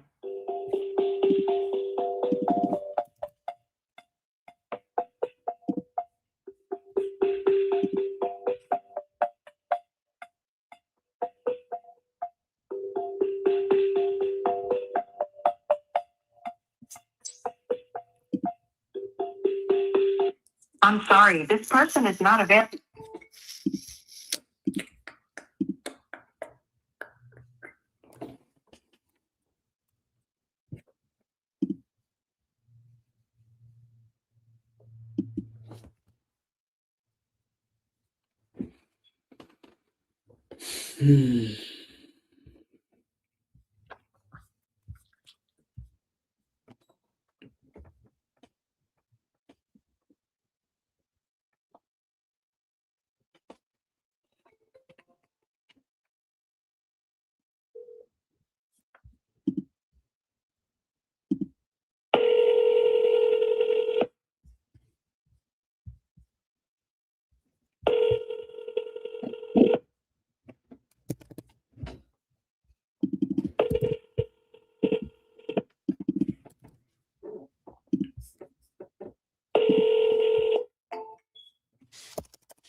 Trying to reach has a voicemail box that is.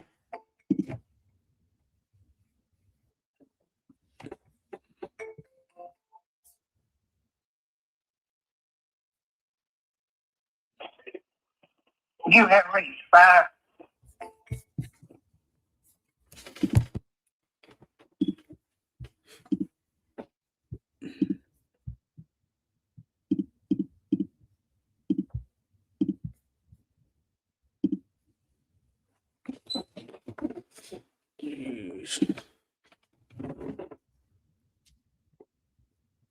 Anybody have a seller on the phone?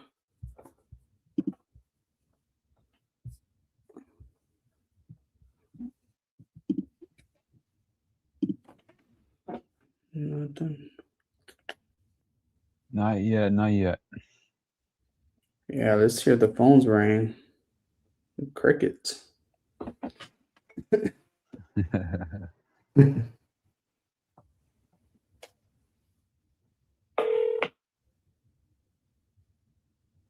Please leave your message for.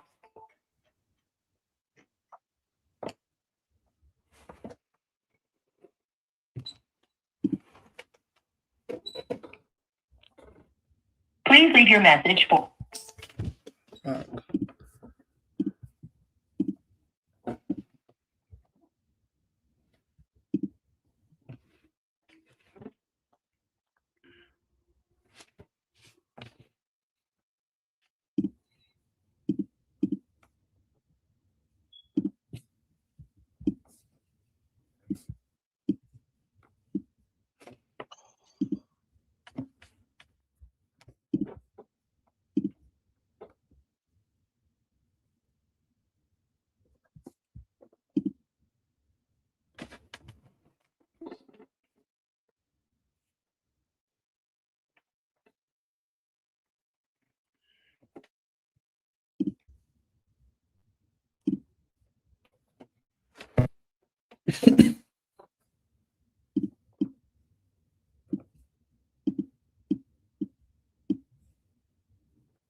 Hi, is this Michael?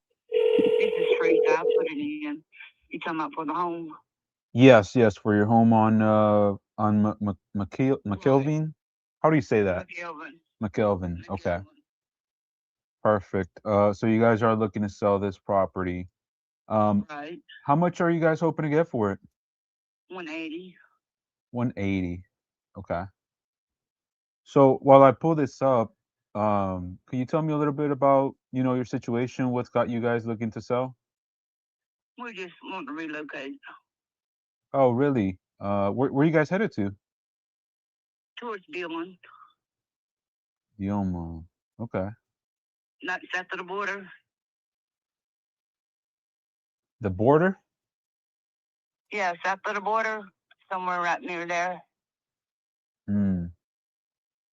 And what's just out of curiosity, what's got you guys looking to go over there? We have family that's sick. Family that's sick, and Yeah, sorry to hear that. thank you.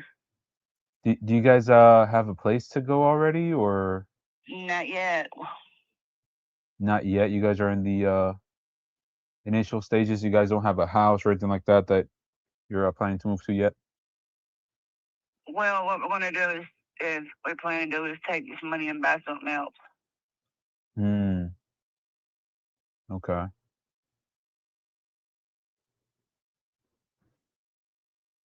Let me see.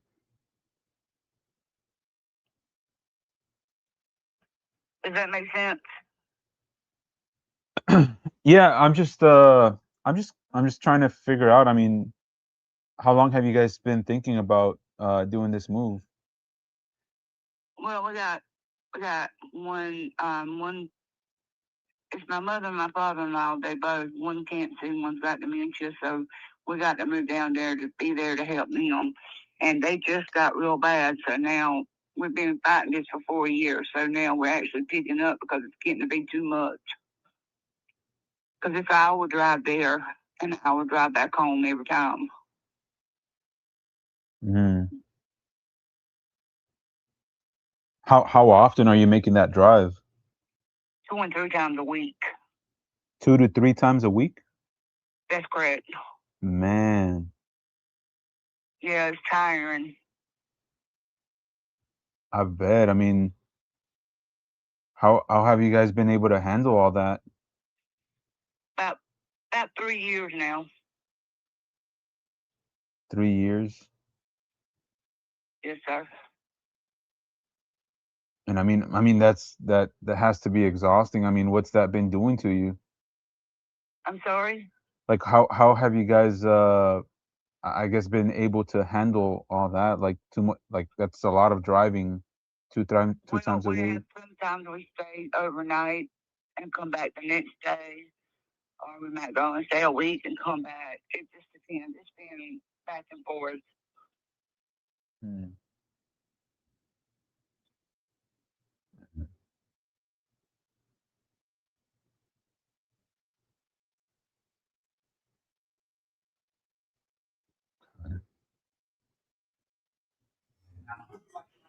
Dude, I was just Well, talking to a guy. let's see what I can do for you here, and see if I can be of any help. Okay. You said you're looking to get 180. I'm just looking at the area, kind of seeing what houses are going for, but I am kind of curious. How did you come up with the 180? Because it has a fence. I got a half-acre land. The 0.25 is actually fenced in. There's a good-sized barn.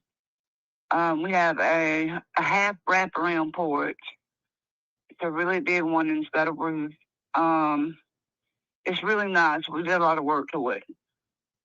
Got a lot of stuff added and we put a lot of money into it. Okay.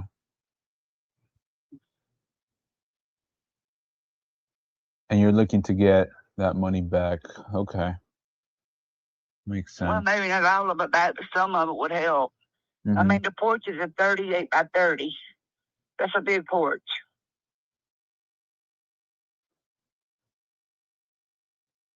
How many cars fit on there? How many what? How many cars will fit on that porch? How many cars? Oh, it's a porch. Sorry, I thought you weren't me. I'm sorry. Oh, goodness. I'm sorry. I have a 1-year-old. Probably two or three. I have a 1-year-old, and I'm running on 3 hours of sleep. So I'm just mercy. I'm trying to stay afloat here. Hey, So do so what you can, man. You do what you can. bear with me here a little bit. You all right. Okay.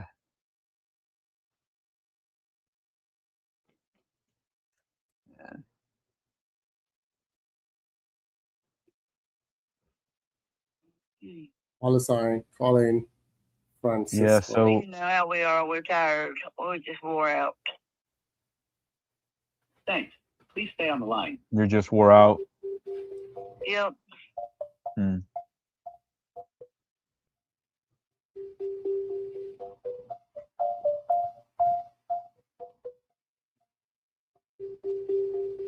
And how soon are you? I don't know if I asked you this already or not, but how soon are you looking to move down there? I'm sorry, this person is not available. If you would like to leave an additional message. So within the next week or two? That'll be fine with me. Okay.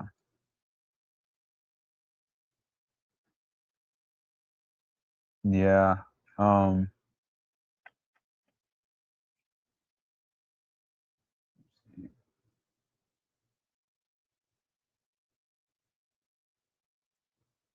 mean, there's absolutely nothing wrong with it. Like I said, the porch needs to be like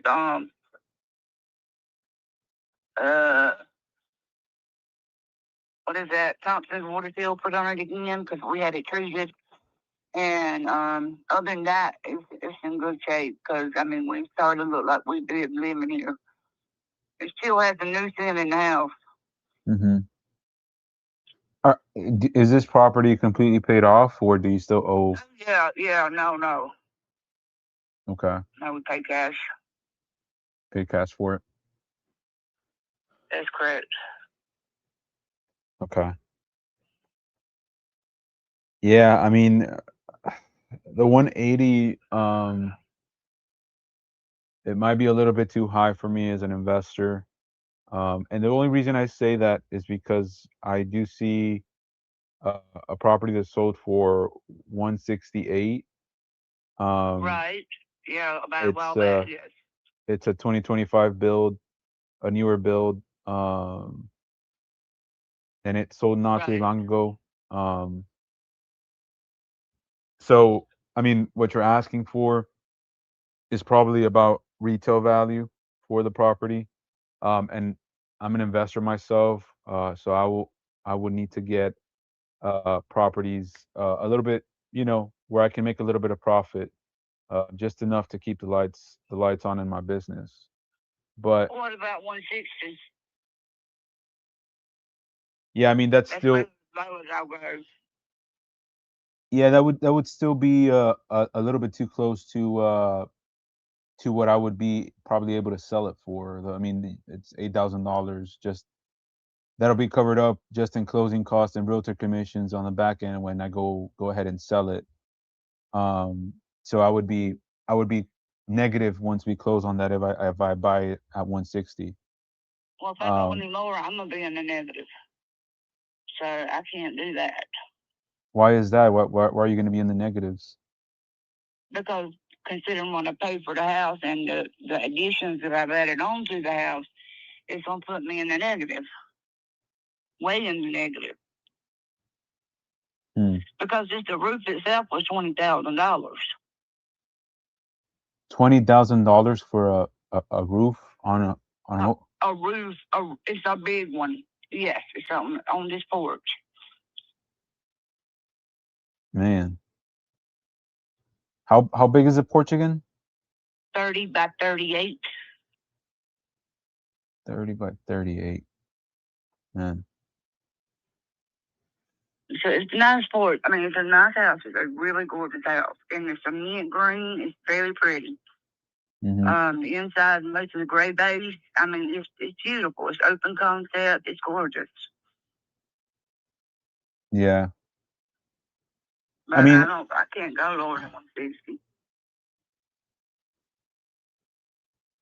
I guess walk me through it. I mean, like I'm trying to help you out, move down there with your mother and father-in-law. I do. I really need it. You just don't know. But how much would you absolutely need to make that transition to be able to find a property down there and get you a home closer to them? Like how much would you absolutely need? 160. Because I've already done pricing and everything. Okay. And is that like how much are they running for the properties down there? About 150, 140, just depending on what you're looking at. Mm-hmm. Okay.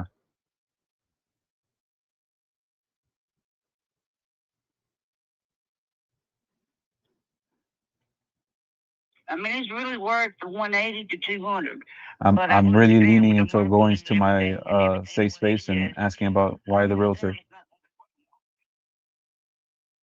I mean, I'm willing to bend a little bit, but I can't bend too much that I hurt myself. Yeah.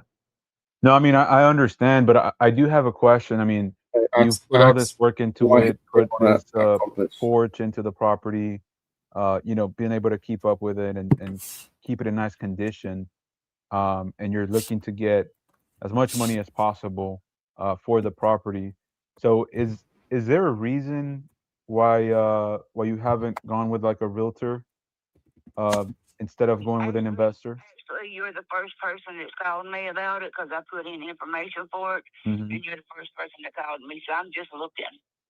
Okay. I'm just looking and see who will help me, who won't. Yeah, that makes sense. I mean, if you're really wanting that to stay closer to that 180, 160 mark, I feel that like that's your best bet. My only concern with that is the amount of time that you would need to wait in order to get that number. Because it sounds like you have to make a pretty quick transition over there with your mother and father-in-law just based on the information you told me. To go back and forth until that happens, but I've been doing it this time. I mean, a little longer ain't gonna make a difference. Yeah. So I mean, we do what we gotta do. Yeah, I mean, if you do have the time, I think that's your best solution. I'm not always the best solution for everybody, but in this situation, I feel like that would be where you would have to be if you want to stay within that 160 to 180, and if you have the time to wait for that. Okay, so you can't do the 160. No, ma'am. To be honest, I would be lower than that 160. Okay, so Yeah. that's all right, because like I said, I could give me the way, and I can't do that. I understand. All right, well, thank you for your time. Have a good day. Yes, ma'am. And if anything changes, feel free to give me a call, okay? Thank you. Bye-bye. Bye-bye.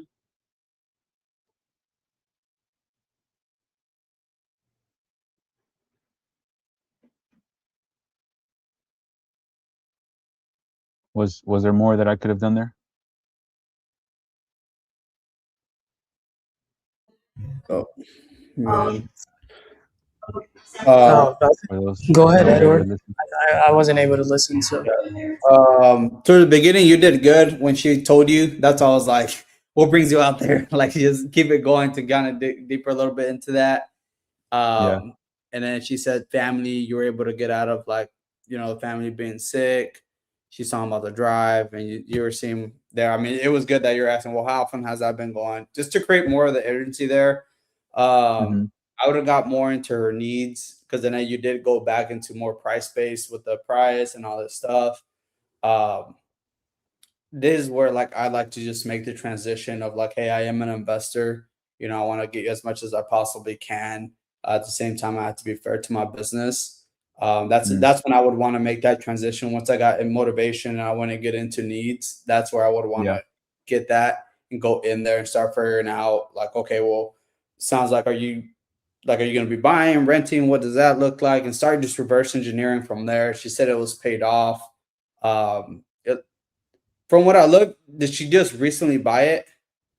Or how back in long? 2022 or something like that. 22. Yeah, there's not a lot of equity there at all, too, based on what I was looking at. But she So I mean, either way, I already think, paid it off, is what she said. yeah, you could explore maybe like Even a then. finance there, but yeah, I don't know. I think it would have been the same outcome there at the end. Yeah. Yeah, but you did good from the beginning there, asking better questions and kind of uncovering the motivation there. I think that was good. Yeah. So not just saying like, "Hey, what's got you looking to sell?" "Oh, I'm just relocating," or "I'm going here," and that's the answer you take. Now you dig deeper. "Oh, what brings you out there?" "Oh, really? Well, how long have you thought about making that transition?" Which said family was sick. "Oh, geez. Well, has that been just recently, or like what's going on?" And then she said something about what are her family members having dementia and then having to go through that. "Oh, geez, well, I'm so sorry to hear that. Like, how's that been going? Like, what's like?" It's kind of just asking a little bit deeper questions there to uncover Yeah. more. But I think you were doing that. So I just knowing when to pivot because you were hesitating a little bit. It sounded like you were trying to think of like what to say. So it's always good to like have a process is that they just follow and just kind of have it down. So once you get into motivation, you're like, okay, once I get motivation, I'm gonna do this. This is my transitioning, and this is what I do. So it's Yeah. just having a repeatable process you have. I mean, with the closers formula, it's there, like it's repeatable. It's just knowing when to transition. Um, that's it. Just because it sounded like you were more thinking about what to say than just listening to her and just asking those follow-up questions and open-ended questions and figuring out what she needs at the end of the day. But yeah, that's pretty much my Yeah, and I feedback. struggle a lot with that.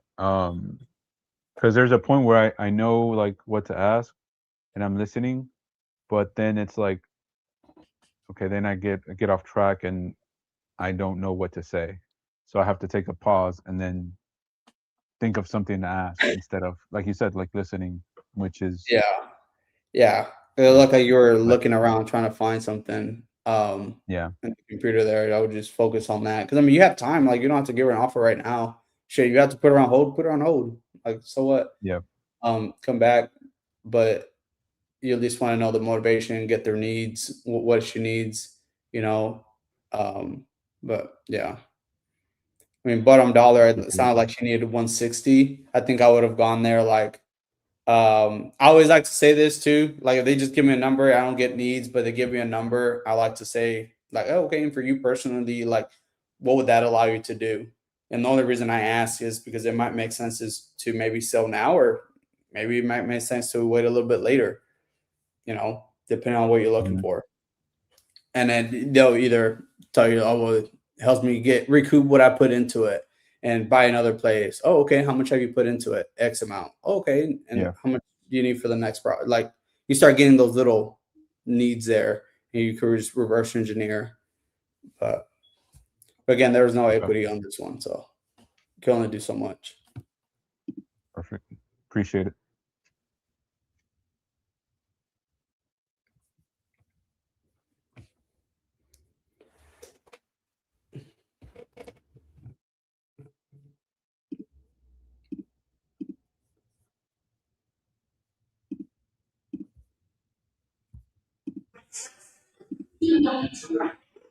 How you folks doing? How you doing, Edward? Doing good, man. I'm trying to get someone else on the phone. I'm calling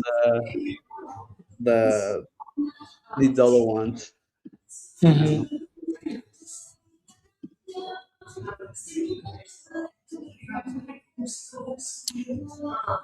Did we call all of our red panda leads already? I think we Yeah. did. Huh? Yeah. What about Charles? Charles. I don't think I got a Charles. Yeah, you look like you're on the roll. You just call this guy.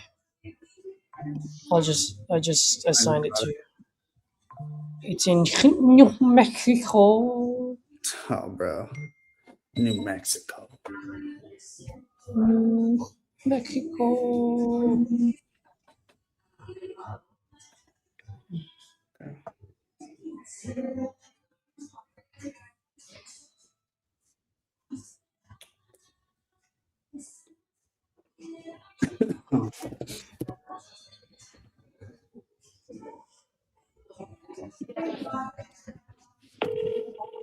I'm sorry, the person you are trying to reach has a voicemail box that is not.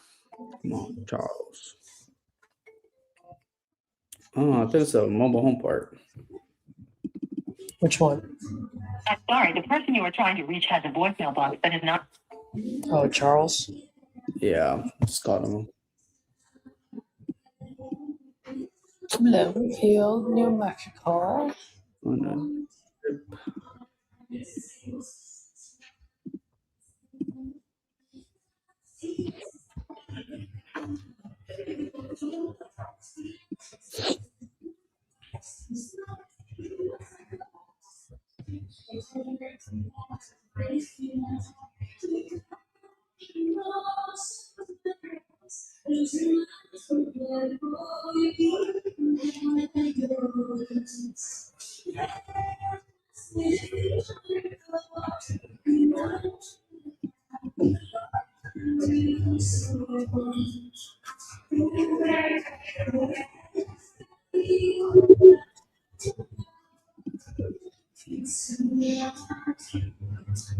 Chris, are you gonna call that guy today?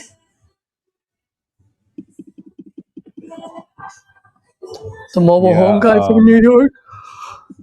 Yeah, it's he asked me if we can move it to 4:30, so here in a few minutes I'll give him a call. Okay, cool. Yeah.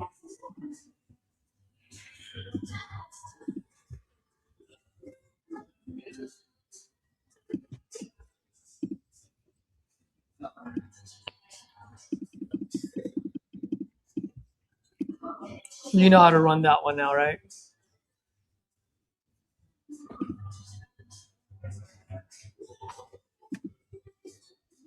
Yes. Yeah. Yeah, I mean, just basically go over terms is what we're doing this call, I feel like. And I know he was gonna have questions from his wife or bring her on the call, so just try to answer any questions on that. But I'm gonna try to stay as close as possible to that 5K and stick Yeah. with that monthly payment. Yep. And He wasn't do even you talking about understand why? interest. Do you understand why you can only give them 50% of rent? 50% of what? Whenever you do a seller finance, you can only pay your monthly payment to the seller. You can only afford to do 40 to 50% tops. Mm-hmm. Do you know why? Do you know how to explain it or no? I do not know. Okay, cool. So I'm just gonna make it as simple as possible, right? Let's say, well, actually, in this case, let's just do it in his number so you understand if you want to write it down. So Yeah. $1,500 is rent, right? Based on what he said, if I remember correctly. Mm-hmm. Let's assume for a second rent is $1,500. Okay. Right Oh, off no, the bat, what? I would have to double check that because I believe the 1,500 was to cover the bill, the credit card bill. But yes, Oh, never mind. Yes, you're right. okay. So rent is, let's just assume for a second, rent is $1,500. Mm-hmm. 30% of the rent goes away instantly. It goes away for uncollected rents, property management. So if you want to write this down, uncollected rents, property management, maintenance. What did I say? Uncollected rents, property management, maintenance, vacancies, and CapEx, which is capital expenditures, right? So pretty much all your Mm-hmm. expenses. 30% is gone. So if 30% is gone, how many percent do you have left? 20. No. Well, yeah, you're right, because you added the 50%. So at this point, just say 70, right? 100 minus 30, Yeah. you're left with 70%. Okay. That 20% then now goes in towards taxes, insurance, if you have to pay utilities, if you have to pay HOA, that 20% is gone. So then now Mm-hmm. you're left with what? 50. Yeah. That's why so the way I explain it, that's why I can only afford to pay you 40% of rent. And so the selling point there, the hammer is this. Hey, Chris, here's the thing, man. You're getting 40% month in, month out. You don't have to worry about tenants and toilets. You don't have to worry about taxes. You don't have to worry about anything. You're sleeping cozy every night and receiving 40% like clockwork, right? On the other hand, Yeah. I'm the idiot that's only getting 10% in my pocket, and I'm the one that's getting the phone call at 3 o'clock in the morning because the pipes burst. Yeah. Right? So if you explain it that way, then it makes more sense. Right? Because sometimes, not sometimes, a lot of times, like, well, dude, why am I gonna allow you to only pay me $600 a month when I was getting $1,500 a month? So I just say, hey, Chris, that's a great question, man. And here's the reason why. Let's just make the math simple. Let's just say rent is $100. $30 is gone right off the bat. 30% because of blah, blah, blah, blah, blah, blah. 20% is gone because blah, blah, blah, blah, blah. So what's left is just really the $50 or Yeah. 50%. So I'm willing to give you the majority of that. So you're keeping 40%. You're sleeping cozy at night under your blanket every month. And I'm only getting 10%. And I'm the idiot getting woken up at 3 o'clock in the morning because the pipes burst. Yeah. That makes sense. Okay. So when you explain it that way, so you can only really just pay them 40%. But push comes to shove, you can go all the way to 50%. Okay. Okay. Yep. And then the down payment, it's gonna have to be very minimum. Like if he says, well, I mean, if you're buying this at $50,000, I want 50%, $25K. How are you gonna overcome that? Well, if I need to give you, what did you say, 20,000? Yeah, let's say a purchase price is 50,000, and then he's asking you 25 for down payment. Well, Mr. Seller, I mean, if you're asking me for 25,000, I might as well just go to a bank and I'll be paying less. Probably pay $20,000 down. Not 20,000, it would be $10,000 down, like 20%. $10,000 down. It would be Yeah, much there you less go. than So, that. yeah. So you understand that. Okay, cool. So in other words, it's got to be favorable. Yeah. For you, right? Yeah, but I already told. I mean, we told him yesterday, kind of where that if he was to get $5,000 to $10,000 down, and then the monthly payment until we reach that purchase price or refinance, if he's open to that, and he was like, yeah, that we can talk I know. about that. I'm just getting you ready for it because he's talking to his Okay. wife. Yeah. So Yeah, that is true. the wife is the variable there. He Yeah. might be okay with it last night, but he might not be okay with it today. So True. for me, whenever I go in a call, and this is something that I just learned back in sales, is the one who shows up in the meeting more prepared usually wins. Yeah. So expect everything.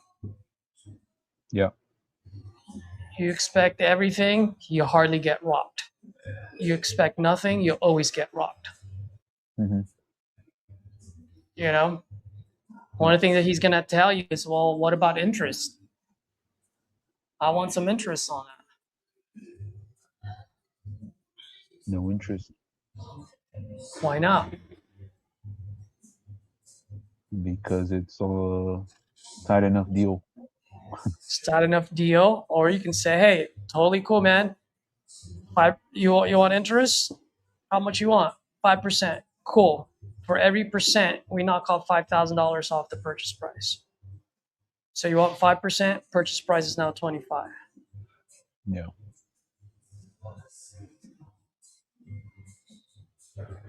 Cool. You know what I mean?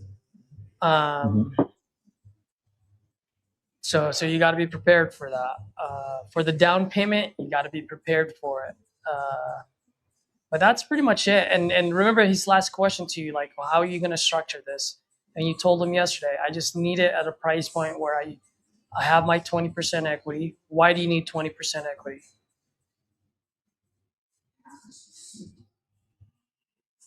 I'm not sure. because if I decide to refinance this, I just need to be able to burr it out. Okay. You know what a burr is, right? Like when you do a cash out refi. When you do a Yeah. cash out refi, usually the bank will write you the 80%, and then the 20% they keep because that's your down payment. That's like buying a house. You put a 20% down, right? Okay. And so you need that 20% equity so that you can pull that money back out. Which, by the way, you'd want me to have because that allows me to go get it refinanced. And if I get refinanced, you get paid, You get the money. Yep. right? So that's why it's beneficial to have that 20% equity. And so that answers the question of the 20%, the equity part, and then it answers your monthly because you need to cash flow. It's as simple as that. And that's the only way that you can get that up to. Now, this is in Pennsylvania? No, it's in Livingston, Texas. Oh, then you don't even have to worry about the wholesaling. Okay, cool. Yeah. Oh, look at Mr. Sam Weaver. Let me throw a curveball. What protects my asset, and how do I know if we're even going to take care of the property? What happens if something happens and you can't take care of it? Oh, great freaking question. That's a great question, Mr. Sam. I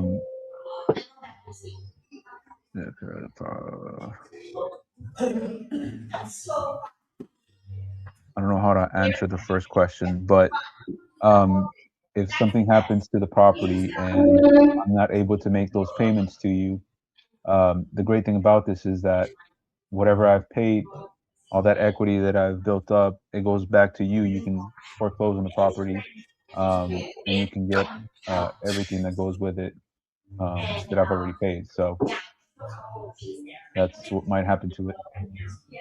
But obviously, we don't want that to happen. We're going to be making those payments every single month, no matter what. Yeah. So you. So you're pretty much no. The concept is right. It's in your head, so that's good. So a few things you can go about it is one, you can say, hey, if you want to write this down again, you can. Like we can do a performance clause and a deed in lieu of foreclosure. So what that means is if I miss one payment or two payments in a row, if I miss two payments, however you want to structure, whether it's one payment or two payments, you get the house back, right? So that protects your asset. And we'll do a deed in lieu of foreclosure, so you don't have to go through the courts, through the process of foreclosing. Yeah. Okay. Okay. What if the tenants trash the property and you're not able to fix or run out of money as you're only making 10%? Great question. Well, you got my $5,000 and you've been getting my monthly payments to you. That's how I would answer it. Sam, if you can answer it differently, since you've been working with Titanium Investments, drop it on the chat. But it's going to come down for me in confidence. Is like, hey, look, man, I'm not going to put in $5,000 down and make a monthly payment of $700 a month, whatever it is, and just let it go. Yeah. But I am looking forward to what Sam would say and how he would answer it. Can you put it up on the screen because I can't see it? Oh, my bad.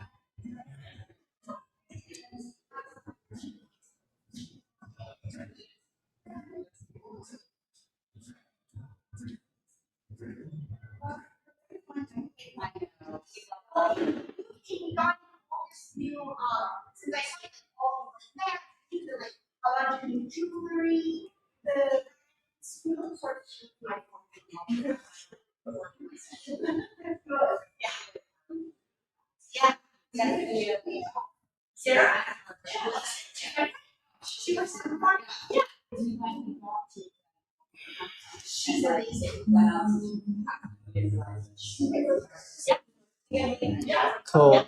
I don't know about you guys, but we've been on for 3 hours and 54 minutes, 55 minutes. I'm ready to rock and roll, see the sun. I will continue to make calls, but I'd rather do it offline so I can be quicker. Before I go, Chris, do you have any questions? Are you good to go with that meeting? Sounds like you're pretty good, yeah? The only question I have is like agreement wise. I'm pretty sure that would look different than our normal No, it fee would be the agreement. same. So instead of cash, you know where it says cash, you would put seller Yeah. finance or owner finance. And Okay. then on terms, you would just put the terms. Okay.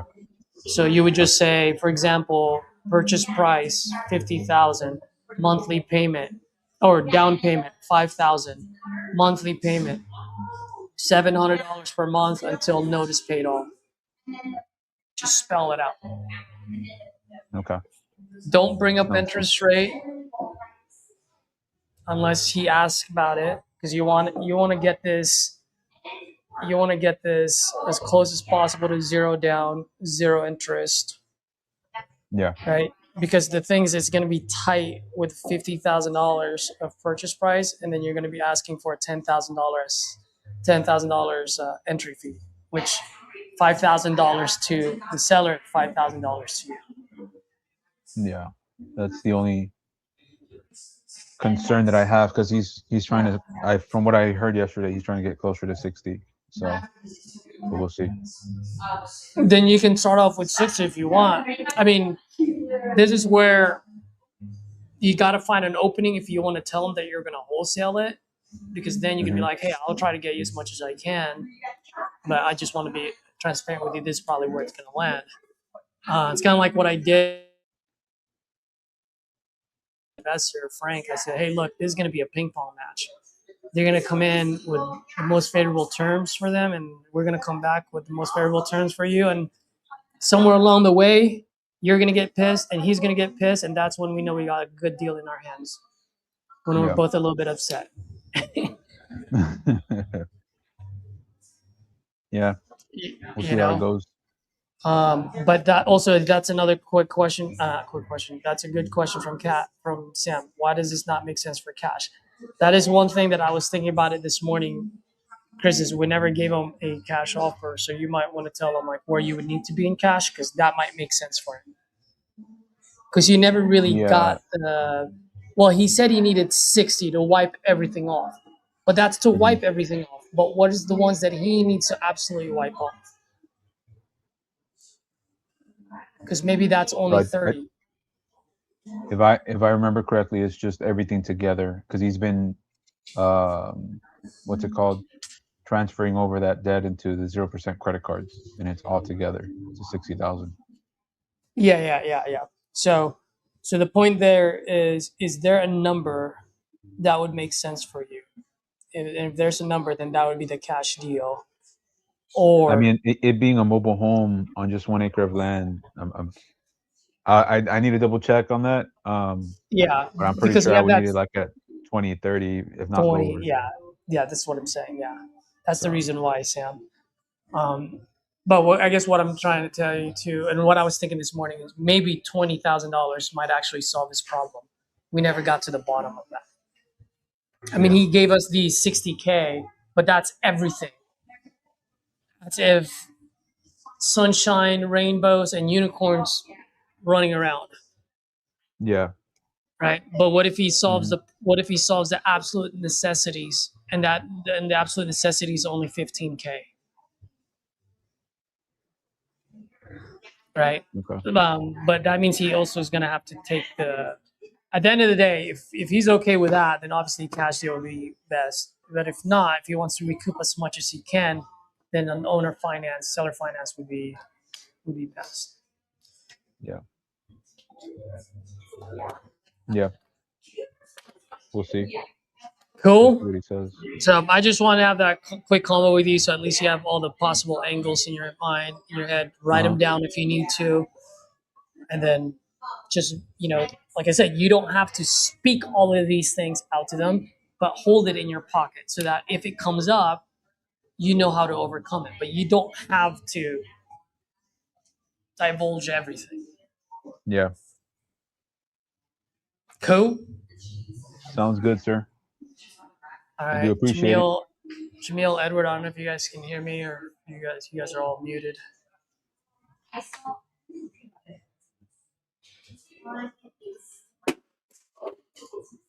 What was that?